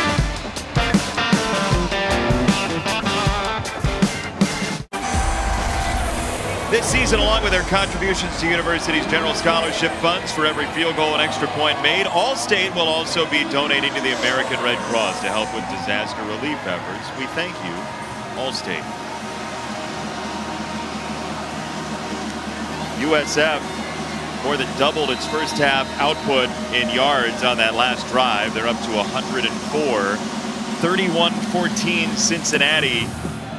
And the Bearcats will get it back here. Undefeated Cincinnati, couple games remaining in their season before the presumptive American Conference Championship game. Texas A&M Ole Miss. Huge game, 7 Eastern, Andre Ware. Yeah, there's a lot of offense going to be played in that game. The Aggies with that stingy defense, though, and that Corral. Let's see if he can get it revved up against a nice test coming to town in the form of the Texas A&M Aggies.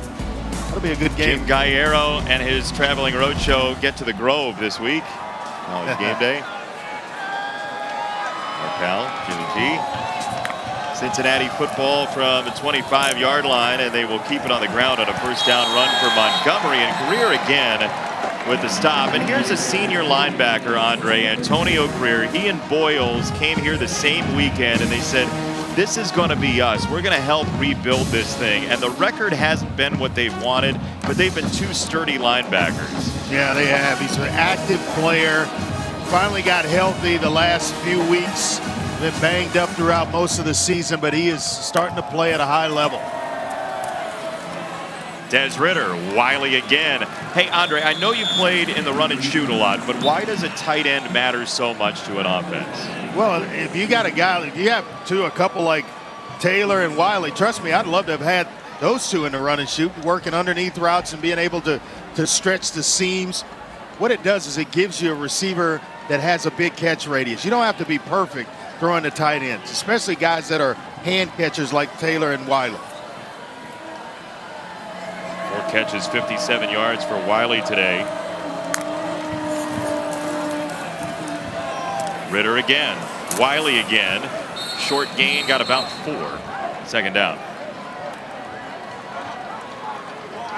They really, really like Josh Wiley, and you start to see why. Consistent player, down in, down out, and as I mentioned, he can run, he can stretch the field.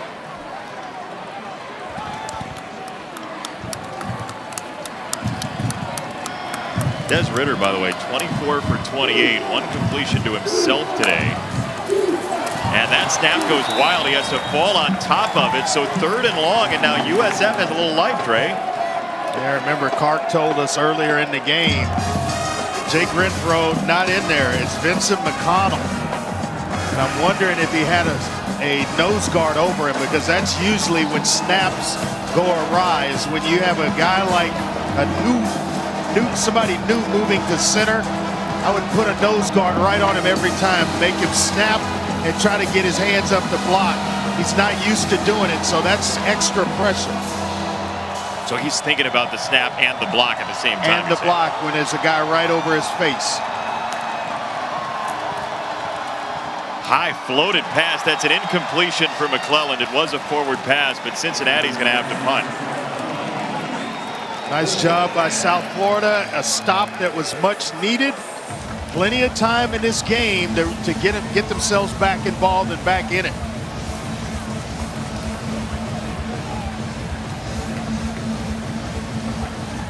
Tell you what, Glenn Spencer and this defense for USF very thin in the defensive backfield to the point where they basically have 3 healthy cornerbacks. Yeah, but Glenn's been around the block.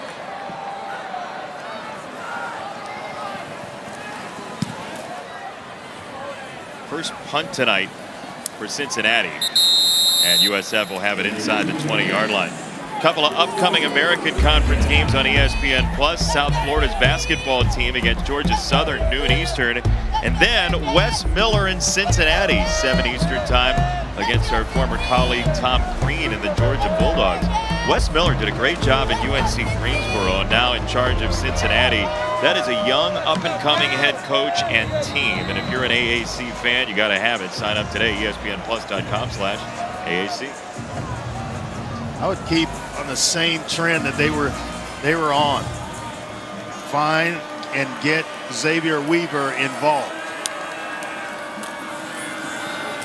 McClain, short set, got the slant over the middle of Horn. Across midfield, Horn down the sideline. Oh my, what speed! Yikes!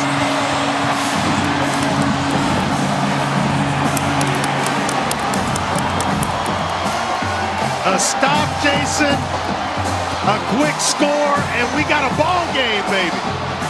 Told you about the playmaking ability of Jimmy Horn on the last possession. He takes a simple slant and just splits the defense. He gets sauce to miss a tackle and then outraces the secondary of Cincinnati on his way to the end zone. They were high school teammates at Seminole High out of Sanford, Florida. They were the first undefeated state champion in Orlando area history. And Timmy McClain and Jimmy Horn have USF within 2 scores. Offside. Defense. That penalty's decline. Something play. Good. I tell you what, with NIL showing up, we could have Timmy and Jimmy t-shirts here in Tampa for a while. I love it. Timmy and Jimmy, 2 true freshmen. Well, it's a heck of a play. He just gets inside position on the defender. And how about the timing of Timmy McClain? Delivering it on time. And this is how routes get broken open. The timing, give it to him on the run where he can make a guy miss. And now it's just a foot race to the end zone. Not a lot of people going to track down Jimmy Horn.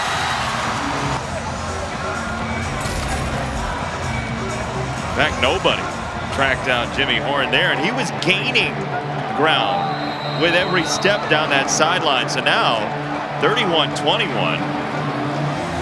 You never know. You never know on the road late in the season in college football.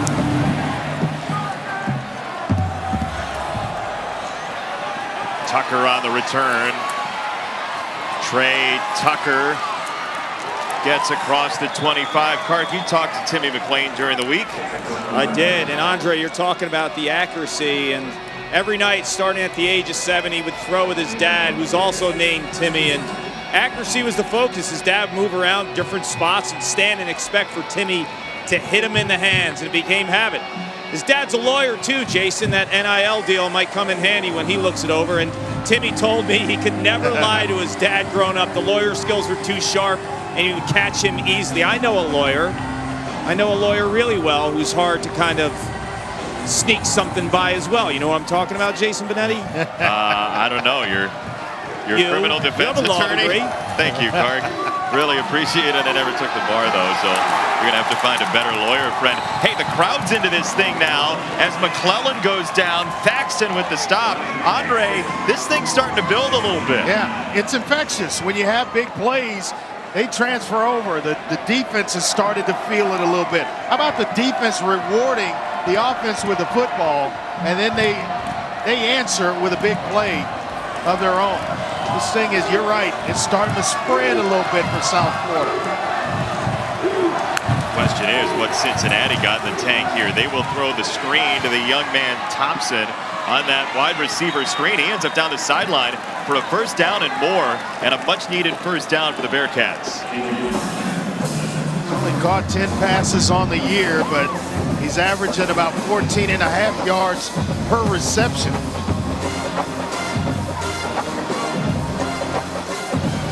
6 catches last year as a freshman. Thompson, sophomore out of Chicago, with a first down for the Bearcats. Ritter climbs the pocket. He felt it beautifully, and Des Ritter ends up making some yardage out of this, and he gets away from a submarining tackle on a block from Pierce for the first down. Refusing to let young Timmy McClain upstage him. That's how you climb the pocket. It's perfect. And then the will to stay in bounds and pick up extra yardage. The maturity is seeping out of the pores of Desmond Ritter. To throw again, right down the middle. He's got Young across the 30 and a first down. Des Ritter is 27 for 32 tonight. Well, what a night he's having. And he just makes it look so easy. So composed, calm in the pocket.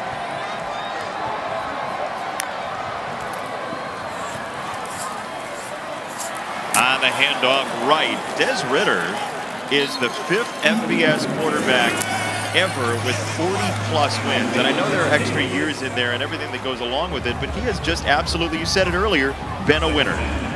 He has. I mean, when you start analyzing Desmond Ritter, that's the first thing that you have to look at is, hey, he's won a lot of football games. 40, as you mentioned, coming in to tonight's game, and school records, all of that. He's got it all. right again, crawls out of the tackle and ends up at the 19. I remember the story when Des Ridder used to keep a notebook on the sidelines, and between series he would go to the sidelines and sit there and study the previous series or jot down some more notes, student of the game, to go along with all the physical traits that you need to play the position.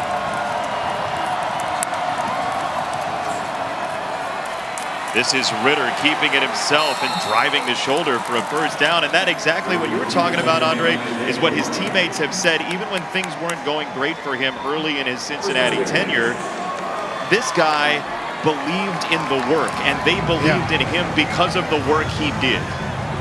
When you have a leader that puts it on the line every day, it's easy to follow as a teammate, and especially if it's at the quarterback spot like Desmond Ridder. Good example of what it takes to be successful at the position. Cincinnati by 10. We'll tell you after the break why Des Ridder is basically the reverse of what you normally hear about the transfer portal when we start the fourth. You're watching ESPN College Football Primetime, presented by Ram Trucks as part of Veterans Week on ESPN, brought to you by USAA. Here, try the hat on. USF was trying to put the upset hat on for a little while in the third quarter. We'll see if they can figure out a way to stop Cincinnati. First down and 10 for the Bearcats, and Desmond Ridder to throw to open the quarter right down the middle into the end zone for a touchdown for the tight end, Leonard Taylor. Well, Wiley got in. It's only fitting that Taylor follow his buddy into the end zone.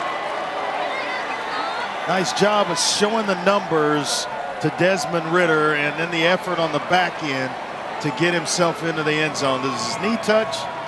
That's the only question, was if the knee touched before he crossed the goal line. The field of a touchdown is under further review. All right, so Matt Austin, our rules expert, longtime referee, is with us. You've seen a couple of replays now, Matt. What do you think? The call on the field is touchdown. I think it's a touchdown. His knee looks like, or his shin looks like it's down right there, but it looks like the ball's already over the goal line. Yeah, I think this is a better view. Matt. I think it's going to be a little tough to overturn this one. Now you can't see the knee, but you're trying to piece it together. I just don't know when you know exactly on this, from this view, when the knee or the shin touches. Yeah, exactly. Replay looks for the first body part down, then where's the ball when that occurs. So, and you can piece the views together. So that's how they distill it. They say, where's the body down and where's the ball? Correct. Yeah, body part first, then is the football across or not? I think this is going to stand. Again, if we could piece that together with a view from the other side, we'd know. Let's see. They got two good ones, regardless. Hey, Matt Austin, the truck has done this for us. They've synced up the two looks, so watch. Okay, knee is down now. He's short. Short. You overturned that based on this, right, Matt? Yes. How about that? Chris Damiani and our crew. Baby. Matt Austin just asked for something. If Matt Austin just asked for a bag of cash right now, it'd be on the screen in 15 seconds. I mean, that's how our crew does this. Matt has declined that offer. A heck of a job by the truck getting that done. Well done. Very well done.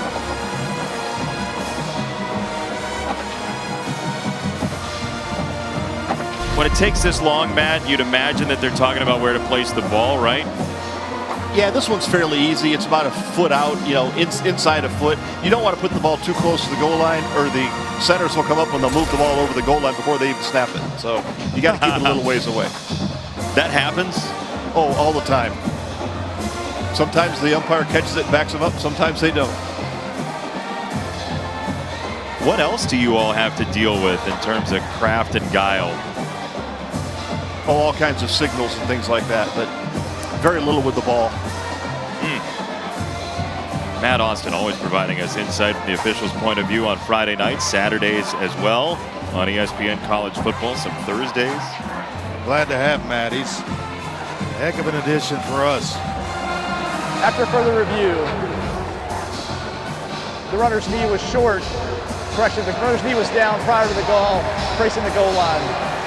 It's going to be first down inside the 1 yard line. There you go. Correction, second down. Sync up the views. Got it right. The officials, well done by replay. This is a deal where if you're Mike Denbrock, you feel for Leonard Taylor, and you just love to call a play that gets him the ball and gets him in the end zone to finish this thing off.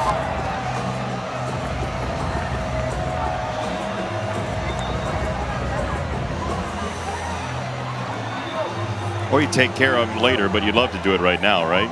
Love to get him in the end zone for his third one of the year.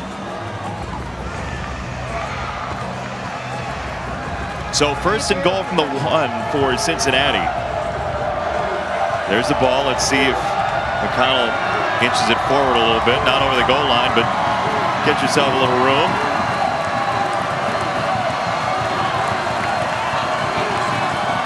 A couple of defensive linemen in the game, yeah. Brooks is in. Not sure the other big fella. His number, maybe Marcus Brown. Looks like 99 Brown as well. I mean, that is the fullest of a full house backfield for Cincinnati. And they will go to the deep back. It's right, and he's driven back.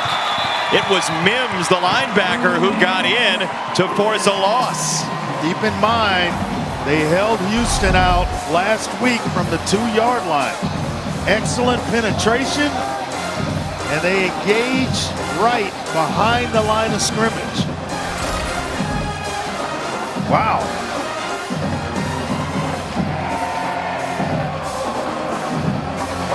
All right, so now they got 3 tight ends in the game, including Taylor and Wiley.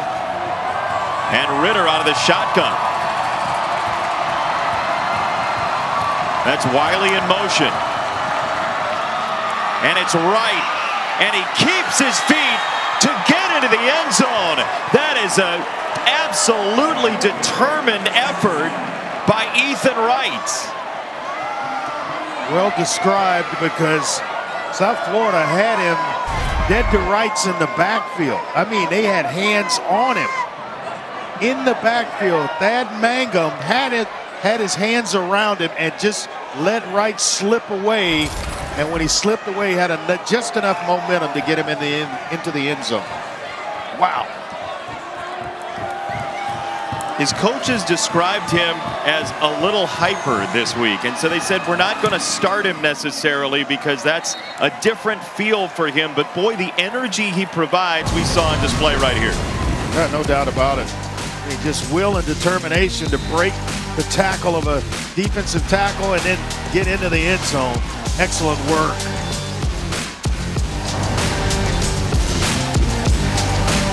Upcoming American games on ESPN Plus. Georgia Southern, South Florida, noon Eastern time Saturday. Georgia Cincinnati, 7 Eastern time. It is hoop season, and you can sign up at ESPNplus.com/AAC. We invite you to do so in your spare time or right now. Your choice. Cincinnati up 38-21, and USF will have it, and they will try to return this from inside the 15-yard line, and the Bulls will have it at the 20-yard line. If you've not been to the campus of University of Cincinnati, the Disabled American Veterans was founded by a former captain of the 1908 Bearcat football team, Robert Marks.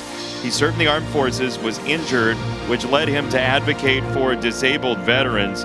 He ended up becoming the youngest judge on the Cincinnati Superior Court, taught law at Cincinnati as well, and ESPN's provided support for DAV virtual career fairs during the pandemic, ensuring veterans and their spouses access to critical employment opportunities while transitioning from the military to the workforce. These career fairs engage nearly 7,900 veterans and spouses, resulting in 2,900 interviews being conducted, 960 job offers made for a group of people that sometimes are just absolutely forgotten when they come back. Cincinnati, their first time out. It is a large group of people who put their lives on the line for us and our country. And ESPN and the DAV that Cincinnati is so intertwined with has done a magnificent job trying to create opportunities and make life better for those disabled veterans. I just want to say thank you. Thanks for the service. Thanks for keeping us safe and protected. Definitely deserving of more. You can't give enough when the soldiers come home. For that, we say thank you.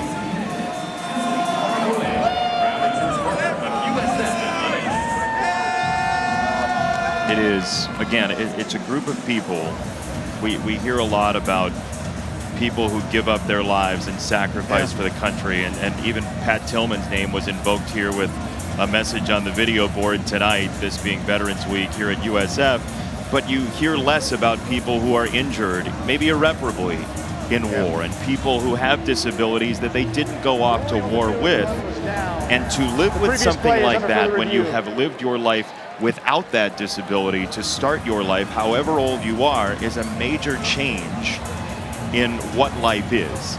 And so we thank you, and thanks to Cincinnati and the DAV that they have put together with the help of Marks in 1908 and his founding of that. And we're going to check and see if the ball did come loose here at the end on Dollison. Let's see. Yeah, that looks like a pretty clear fumble. Now, the question is, was there a recovery that we can see off the replay here? So Matt Austin, our rules expert, is here with us. Matt, the question is, what would you do with this, considering it looks like a fumble, but is the recovery clear? Well, not from that view. There's a couple things in play here. Is his knee down? I don't think so. But his helmet comes off, too. If his helmet comes off and he still has possession, the play's dead. There is no fumble. But I do think the ball was coming out before the helmet became loose. So that's another thing to look at. But you got to decide who comes up with the football. So from these views, I have not seen who actually recovers it. Looks like Cincinnati does. Yeah, Cincinnati recovers the fumble. So if it is determined to be a fumble, it'll be Cincinnati's ball. Matt, what's a definitive resource, just in terms of language, what makes a recovery clear enough? Well, you just have to possess the ball and have a body part down, just like you're catching a pass. So if the ball would have to be, really, for there to be no recovery, the ball would have to be rolling around all by itself and nobody chasing it. If somebody goes and gets it, falls on it, or picks it up, that's a clear recovery. And they've loosened up the rule. Go ahead. I'm sorry, please finish your thought first. No, they've loosened up the rule of continuing action. It used to be that every player had to continue to go after the ball. If anybody stopped, it was considered over. They changed that a couple years ago because of a couple high-profile plays where several people kept playing, one or two didn't. They didn't think that was fair because it would have been, the recovery would have been the same no matter what. So if one person chases it, that's continuing action. What about the argument that somebody might say, hey, some of our players did stop because they heard the whistle and they didn't want to be involved in a penalty situation for playing through the whistle? Well, chasing a ball and falling on it's probably not going to get you a foul. So that would have been a good argument a couple years ago. Nowadays, that argument wouldn't hold any water. Are you saying I just made a spurious argument? Let's see what the call is here. Runner fumbled the ball prior to being down, and there was a clear recovery by Cincinnati in the immediate action. It'll be first down, Cincinnati. You nailed it, Matt. Well done. Cincinnati will not be charged a timeout. First down.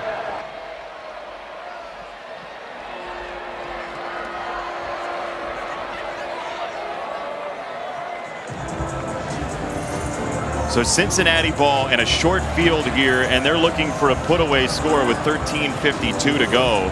But again, the question is, what is a put-away score in Cincinnati's 9-0 fifth-ranked position? I don't think they have one, but keep in mind that South Florida lost Batty earlier in this game with a lower leg injury. He's their normal kickoff returner, and to not have him, now someone else less experienced is back there returning kicks for you, puts one on the ground, and now Cincinnati staring right at the red zone here. Desmond Ridder loads up to throw, looks the other way, and goes to about the 11 for Alec Pierce. Well, that's some trust and experience all rolled up into one play. the trust is Pierce is going to be where he needs to be. The experience is going through the progression all the way backside to where Pierce is sitting his route down.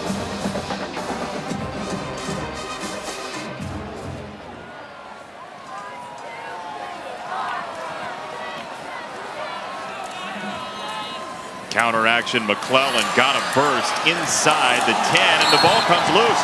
Ball is loose again. Let's see. The ruling on the field that the runner was down. First down, Cincinnati. They're going to say the runner was down. The ruling on the field is the runner is down. Well, McClellan is shaken up as well. He took some shot here. Yeah, definitely got the call right. Yeah, elbows down. And then the ball comes out, but he's not right.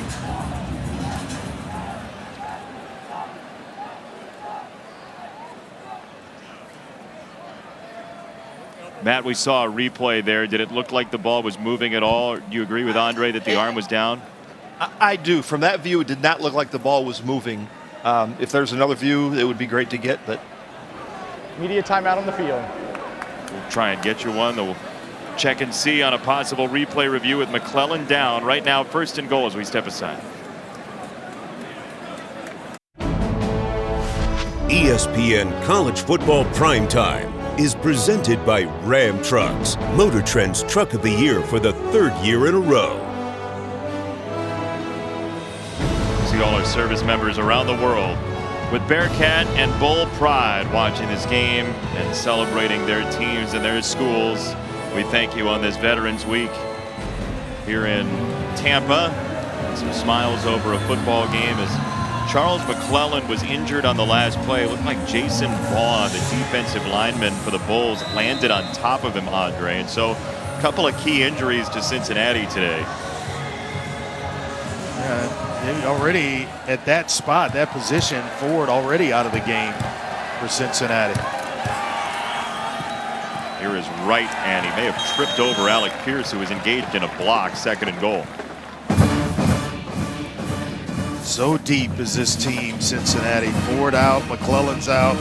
No problem. They've got another guy that scored a touchdown, Ryan Montgomery, along with Ethan Wright. 4 deep at running back.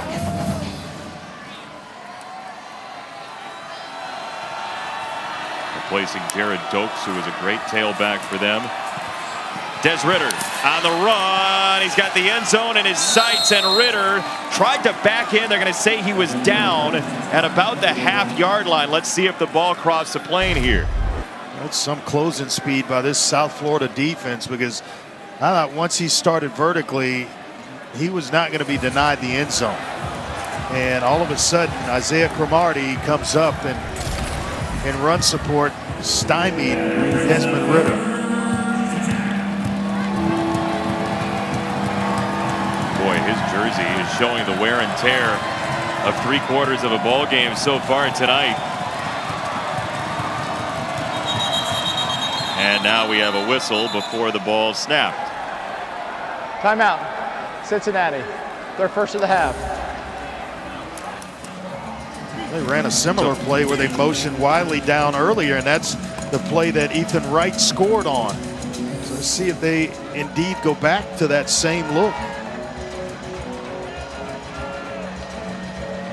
Des Ridder, by the way, is 6 completions away from the Cincinnati school record. He has 29. The record is 35.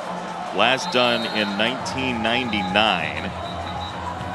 Is it like 84% or something tonight? Some sick stat with, and he's hit 11 different receivers, one including himself. Yeah, he hit himself just for good measure. That's a productive night, man. Wow. All right, so there's your Cincinnati checklist according to that sign. Coach of the Year, Heisman, College Football Playoff berth. Which is most likely of those 3, Andre? Coach of the Year. What's second? There's no second. Oof. Ridder on the roll. Fades it back the other way, trying to get Taylor that score, and it's incomplete. And I say there's no second. We'll look at the replay here first before I get into that. Trying to go back, get everybody flowing to one side, and then leak Taylor out the back door, but he stumbles, which gives the defender a chance to get back in the play. But I say no second on Coach in terms of playoff and Heisman, because I think they go hand in hand. Without being able to play for it all, individual awards are affected.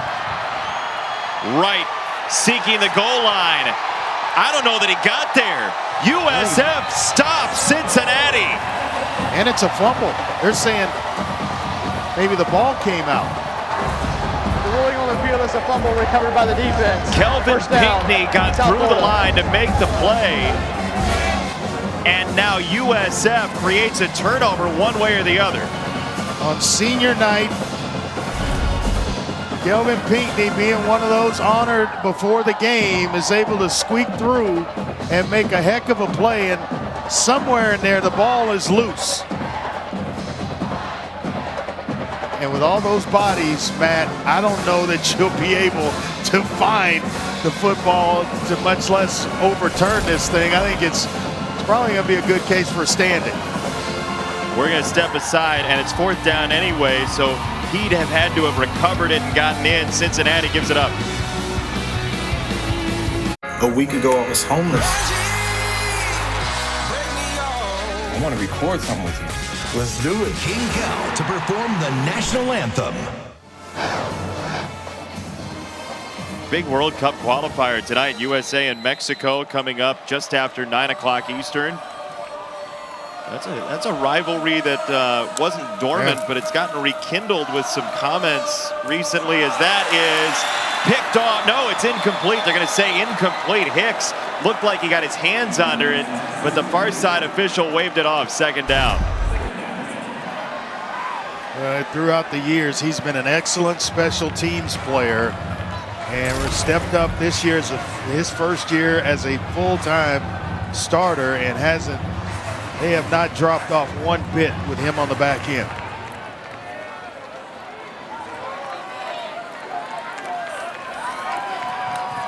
Beavers creeping up to the line. McLean will run away from him. There's a marker down right around the goal line. That was incomplete. We'll check the flag.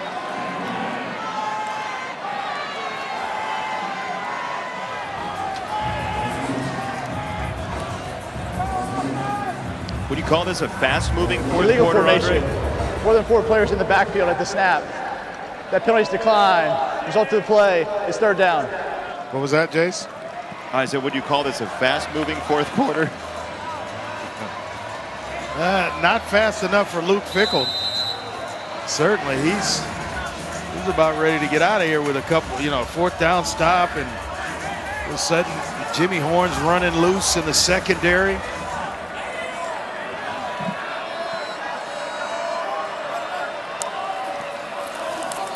Timmy McLean feeling the pressure.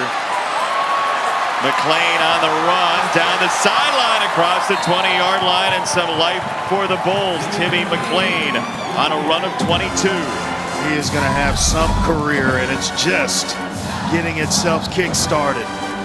Love watching him on tape. This is what he's capable of when everything breaks down around him. He can make plays with his legs, and the accuracy is already there. He's just going to continue to improve year in and year out. He was recruited last year during the pandemic, the beginning stages of it.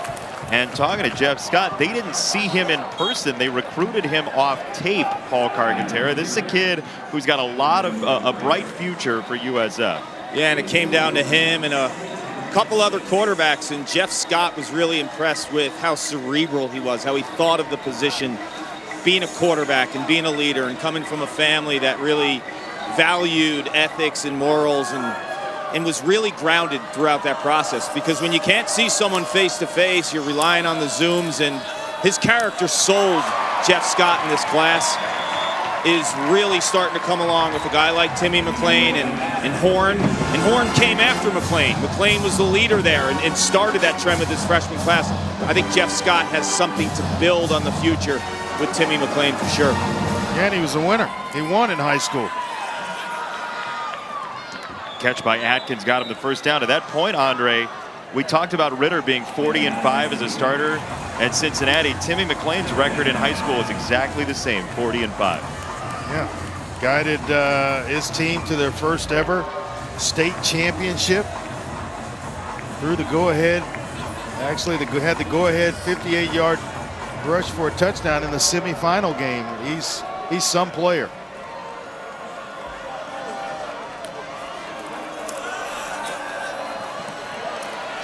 Loads of time. Now it breaks down on him. Looked a lot like that play from the Houston game we showed in the open as he throws it away, third down. He's not going to bail too early. He sees and reads as well as any true freshman quarterback that I've seen this year. And I think there's just plenty of upside for Timmy McClain going forward here at South Florida. He sure some things up around him, get him a couple of other players like Jimmy Horn and put into this offense. They're going to be dangerous.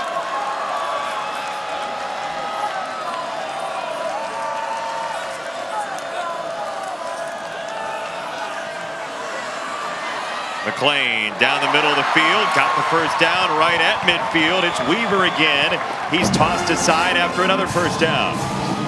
We'll spread it out a little bit. Weaver re-emerging in this game. We saw another possession or two ago, Jimmy Horn, when he got himself into the end zone. That's how you keep a defense off balance, is not one guy, one receiver. It's spreading it around.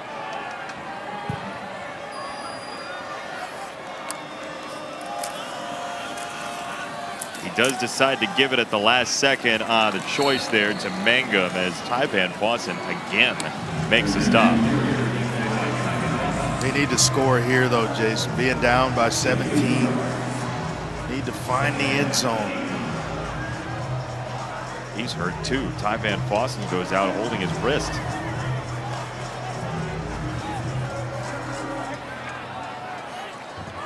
Yeah, this is a must get, Andre. I agree with you. 2nd and 9 for the Bulls. McClain zips it again, and he's got another first down. This is Jimmy Horn. A nice job working back for his quarterback. Saw that Timmy McClain didn't have anywhere to go with the football, but to keep a defender from getting between the ball and the receiver, Horn just works back, shows that number 5 to his quarterback, and boy, did he zip one in to Jimmy Horn. Seems like the receivers believe in McClain's ability to get out of the pocket, keep the play alive, because they are still working downfield against some tough corners late in plays. And there is one of those corners. Gardner got his feet but couldn't take him down, and it's 2nd down coming up. He just has this uncanny ability to allow defenders almost to his body, and he still gets away with it, or gets out of harm's way. I saw it over and over on film, and there it's on display again. Guaranteeing you, Darian Beavers thought he had a sack right there, and all of a sudden Timmy was there and then he was gone.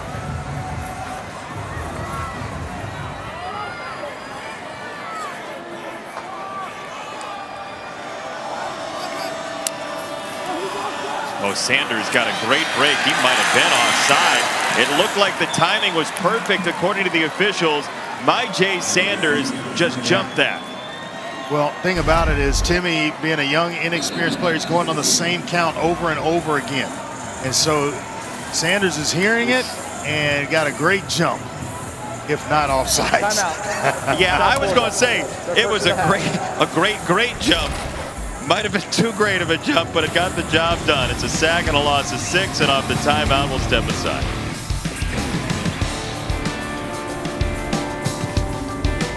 If you are here looking for the World Cup qualifying match between the United States and Mexico, that will appear on your screen at 9:09 Eastern Time. So in about 3 minutes, we will step aside and go over to ESPN News. You can watch your soccer. If you'd like to join us on ESPN News, you're welcome to do so as South Florida tries to come back here. But a big rivalry and a big World Cup qualifying point availability live from Cincinnati, the U.S. and Mexico coming up in just about 2 minutes now right here on ESPN2. For now, American football for you soccer fans, and a 3rd and 16 for USF.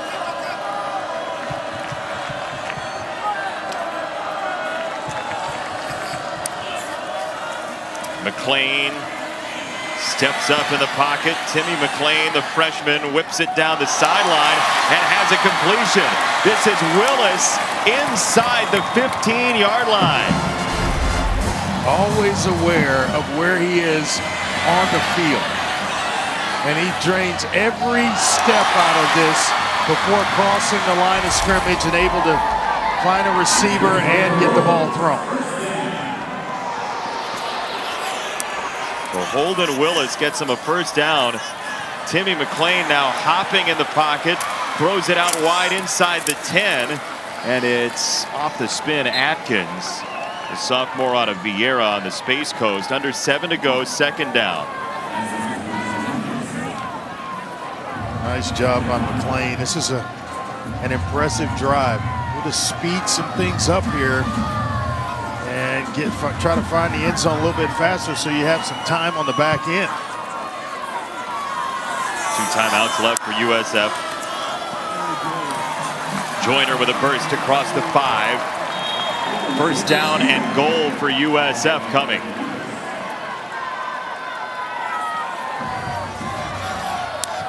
They're going to hustle again.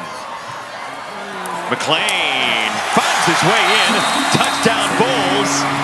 2-possession game. Thought maybe he had the tight end in the flat, but he elects to take the safer route, which is to put his shoulder pads down and get himself into the end zone. That's a tough run for Timmy McClain.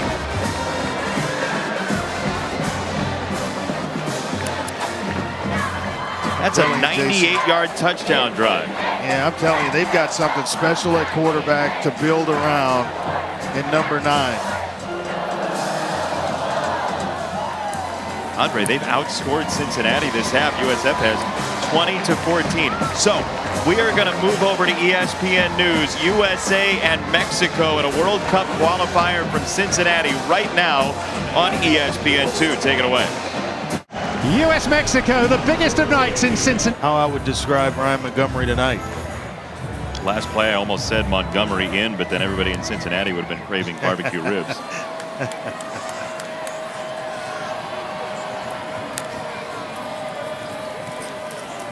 On a first down run, it is Montgomery again, and he's piled down at the 36. So we'll see if USF starts to use those timeouts, and here is the second one they've used in the second half. They have an injured party as well. Timeout. South Florida. Boyles, senior linebacker out of Miami Central. Please reset the game. One of the captains 51 seconds. Thank you. of this team.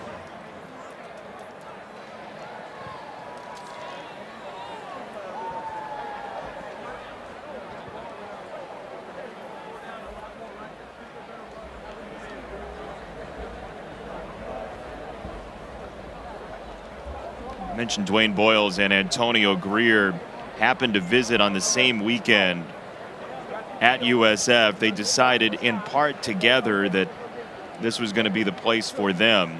Greer out of Georgia, Boyles out of Miami. And watch the left side of your screen on this replay.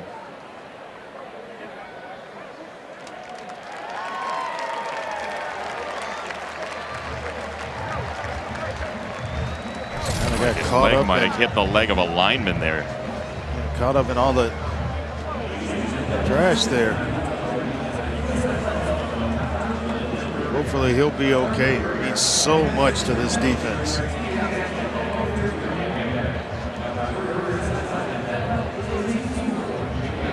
It's a defense that gave up 646 yards last week, but Glenn Spencer thin in numbers. They still lack depth here at USF. In terms of volume of players who they feel like they can rotate in, and they have put together a pretty game effort, coming up with 3 turnovers tonight, not including the turnover on downs.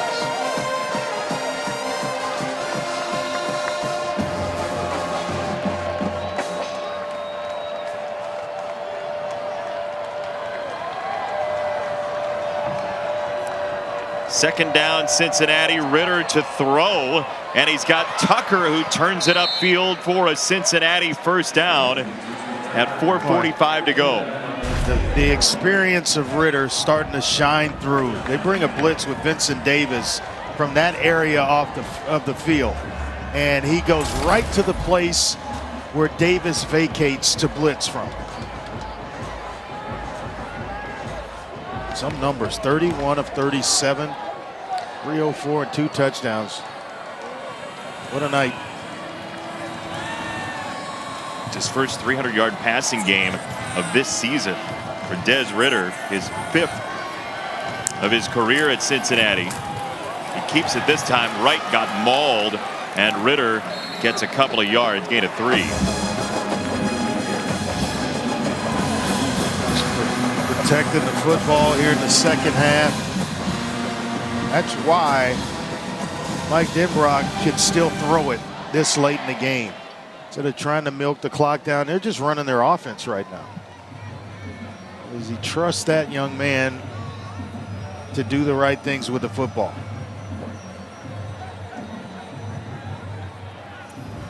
Des Ritter, who became a father back in April to a daughter, Leighton Elizabeth, with his partner Claire. Gonna load up a deep ball. Des Ritter for Alec Pierce, and incomplete. He tried to time it well, and he was wiped out at the goal line by T.J. Robinson. Yeah, Robinson got back into play. The ball hung in the air a long time. He takes a little bit of air out of this, and if it's more on a line, because there's no safety to get in there, you see Pierce have to slow down for the ball. That's where Ritter had made so much progress, as his deep ball accuracy there, just a little bit underthrown. This is basically to find out if USF has a chance here. 3rd and 7, the Bulls need a stop.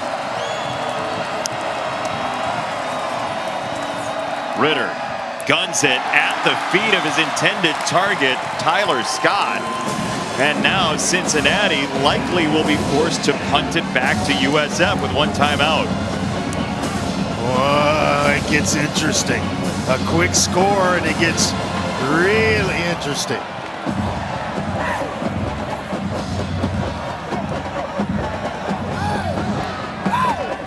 Let us see. What will the USF special teams do, if anything, here as Weaver is back to return the punt.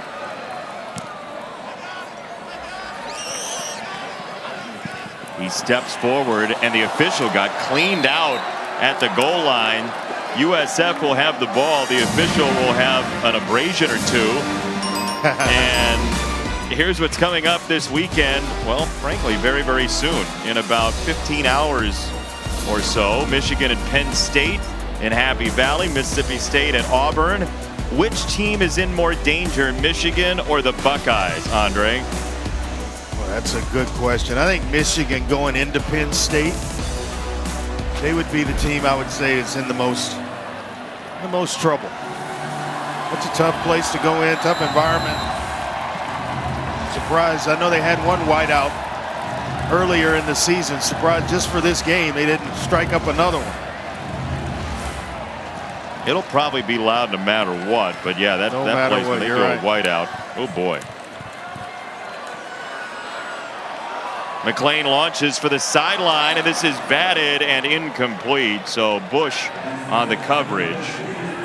Second down. Jimmy Horn was a target. Yeah, trying to make him pay early. You see the first half stats, just about 50%, and then he got going in the second half. Taking care of the football here in the second half. Just got to keep plugging away. Does he have another 90-plus yard drive? We'll find out. He goes to the check down across the 15-yard line and a first down on the catch by Joyner. Clark. Andre, you've been praising the depth defensively for Cincinnati. There's some nicked up guys, though. Javon Hicks, he was out earlier with an ankle injury. It looks like his left ankle is taped up. He's back in action, which is good. Have not seen Tyvan Fawcett, who had that wrist injury about 2 series ago. So Van Fossen, we'll see how he does next game out in terms of that wrist injury. And then Brian Cook, the other safety, he had a shoulder injury. He did not return. He's in street clothes. Thank you, Clark. 3rd and 2 coming up. Joyner was a couple of yards short of the first down. And so big play here. Cincinnati, you mentioned it, Andre, they do have the depth defensively, but you know you got a good program. We'll get into this after the play here. This is Mangum across the 25 and a first down. He is amped. Well, a turf monster just got him. A little blade of grass. Got big Mangum. That's about the only thing stopping him this game. But you know you have a good program when you're Luke Fickell. When in the day of transfers and the transfer portal, how many guys are leaving his program? No, they have people wanting to come play for Luke Fickell as this is thrown out of bounds. And I mentioned earlier, Andre, Desmond Ritter's story is basically the reverse of what you hear from the transfer portal. Coaches lament sometimes, well, they didn't stick around, they didn't fight through it, they didn't have a chance in the depth chart early on, so they left. Well, Luke Fickell and his staff got to Cincinnati and they had this 3-star recruit named Desmond, and they said if this was the era of the transfer portal back when they first got there, they probably would have gone to find somebody else. Instead, it wasn't as easy to do that. They stuck with Ritter himself as a sack there for Beavers in Cincinnati. They stuck with Des Ritter, and it's paid off for them. I'll say it as it's paid off. 40 wins later, it's paid off in a major way. They're going to say incomplete here. He got the pass away, so it's 3rd down for USF.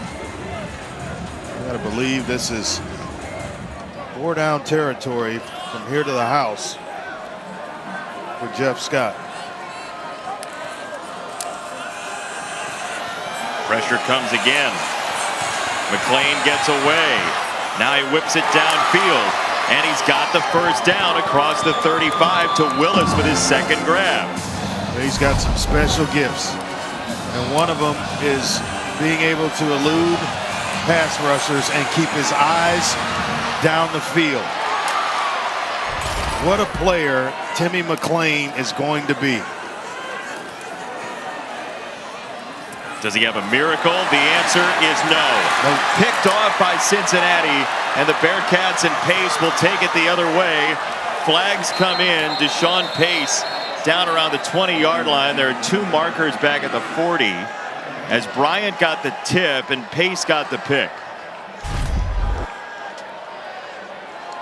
Got to force one into Sean Atkins, and Atkins gave way to Kobe Bryant, who had excellent position. During the return, personal foul, illegal blindside block, receiving team number 9, 15-yard penalty from the spot of the foul, first down, Cincinnati. And Jason, the depth showing itself again, because Ty Van Fossen goes out with that wrist injury or forearm injury, whatever it was, and then Deshaun Pace comes in the game. All he does is be Johnny in the right place and come up with an interception that went off the hands of both Kobe Bryant and Sean Atkins. A lot of depth. I like that. That's Johnny on the spot's cousin, Johnny in the right place. There you go. They're always where you need them to be, but they go by different names, so you can tell them apart. First down for Cincinnati, 1 timeout for South Florida. And this is a run and a spin. And Montgomery breaks another tackle and scores. Whoa!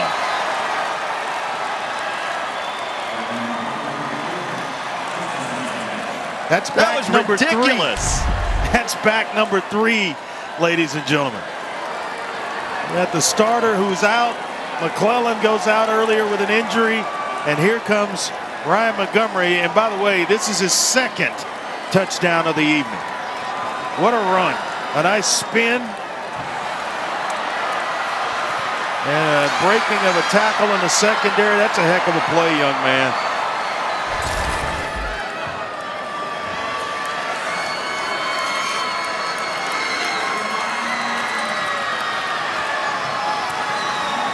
7 style points for Cincinnati, and it's 45-28.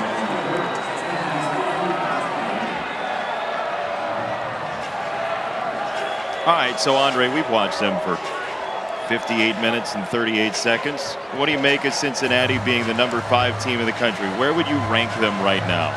Well, by my rankings, they'd be number 2. They're as high as 2 where I have them, and I don't. They've done everything asked of them.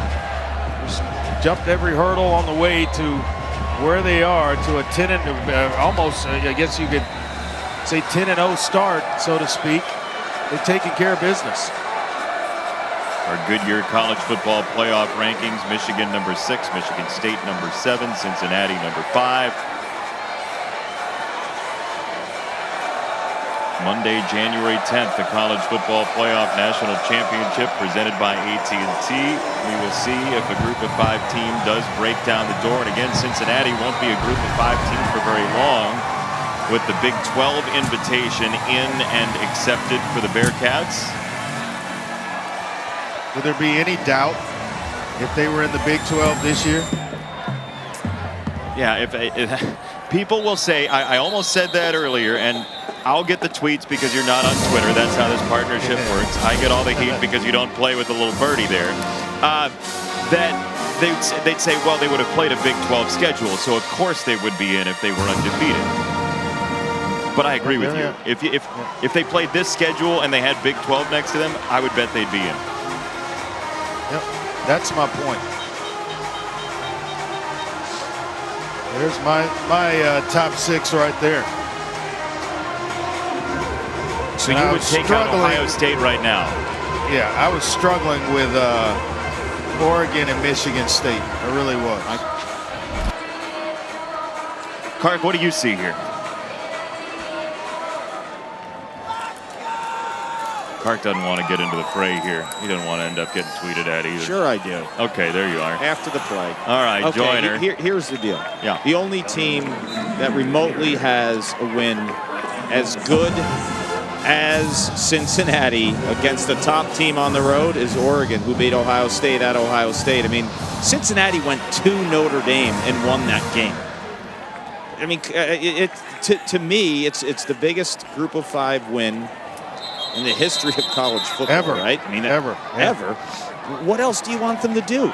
I mean, the only way that this would work for me is if the committee actually said, we are only allowing Power 5 teams into consideration. Otherwise, like, what are we doing here? Oh, they've said it by their actions. It's been said. Yeah, the actions. Well, now they need to say the words, right? I mean, what else do you have to do? Like you guys said, if you had a Big 12 jersey on on Cincinnati, right, and they had the same record and they beat Notre Dame at Notre Dame, you're going to tell me that team would not be in the top 4? Even with the schedule to this point, I would agree. I totally agree with you. Yeah, there's always a reason, though, right? There's always a reason. So we'll see if Cincinnati goes undefeated. They have a couple games left on the schedule, including a possible American Conference Championship. They will be home for SMU next Saturday, and then at East Carolina in Greenville 2 Fridays from today. And USF, though they're 2-7, you can see the spirit of this team is substantially better than even last year in Jeff Scott's first season. He feels like they're more together, and there is something building here. No, there's no doubt. I think they've got the right ingredients with Jeff Scott as the head coach of this program, and he's starting to get talented players in it. And I think it's just a matter of time before South Florida is back where they were. Remember the years when they were lighting up Thursday nights? Jim Levitt and his staff? That's where I think this thing could head for South Florida. Marker comes in. Yeah, that was a heyday of a very young program that Jim Levitt helped build here at USF. Huber got the sack. We'll check the marker.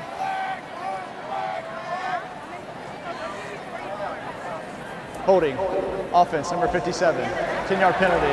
Second down. Matt Austin, the old 13 seconds left in a 17-point game. Holding call, sir. I hope it was big.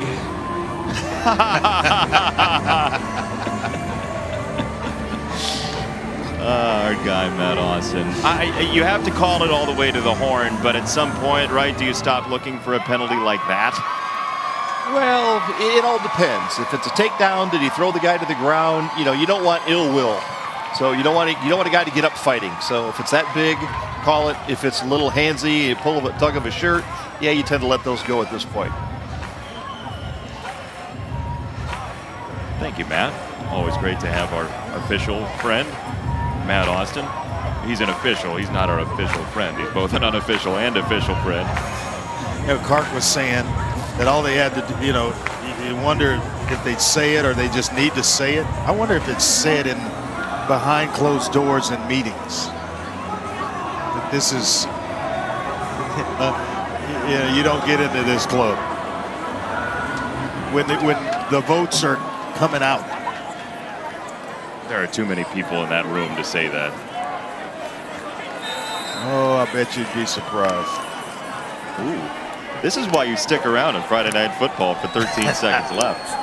We switched channels.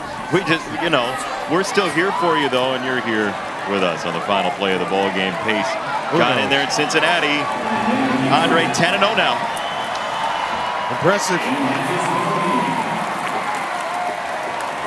So Luke Fickell's team, 45-28 winners over USF in Tampa. They have 2 games left in the regular season. SMU at ECU. For our entire crew, Andre Ware, Paul Carcaterra, Matt Austin, I'm Jason Benetti. Thanks for watching college basketball. Princeton, South Carolina now.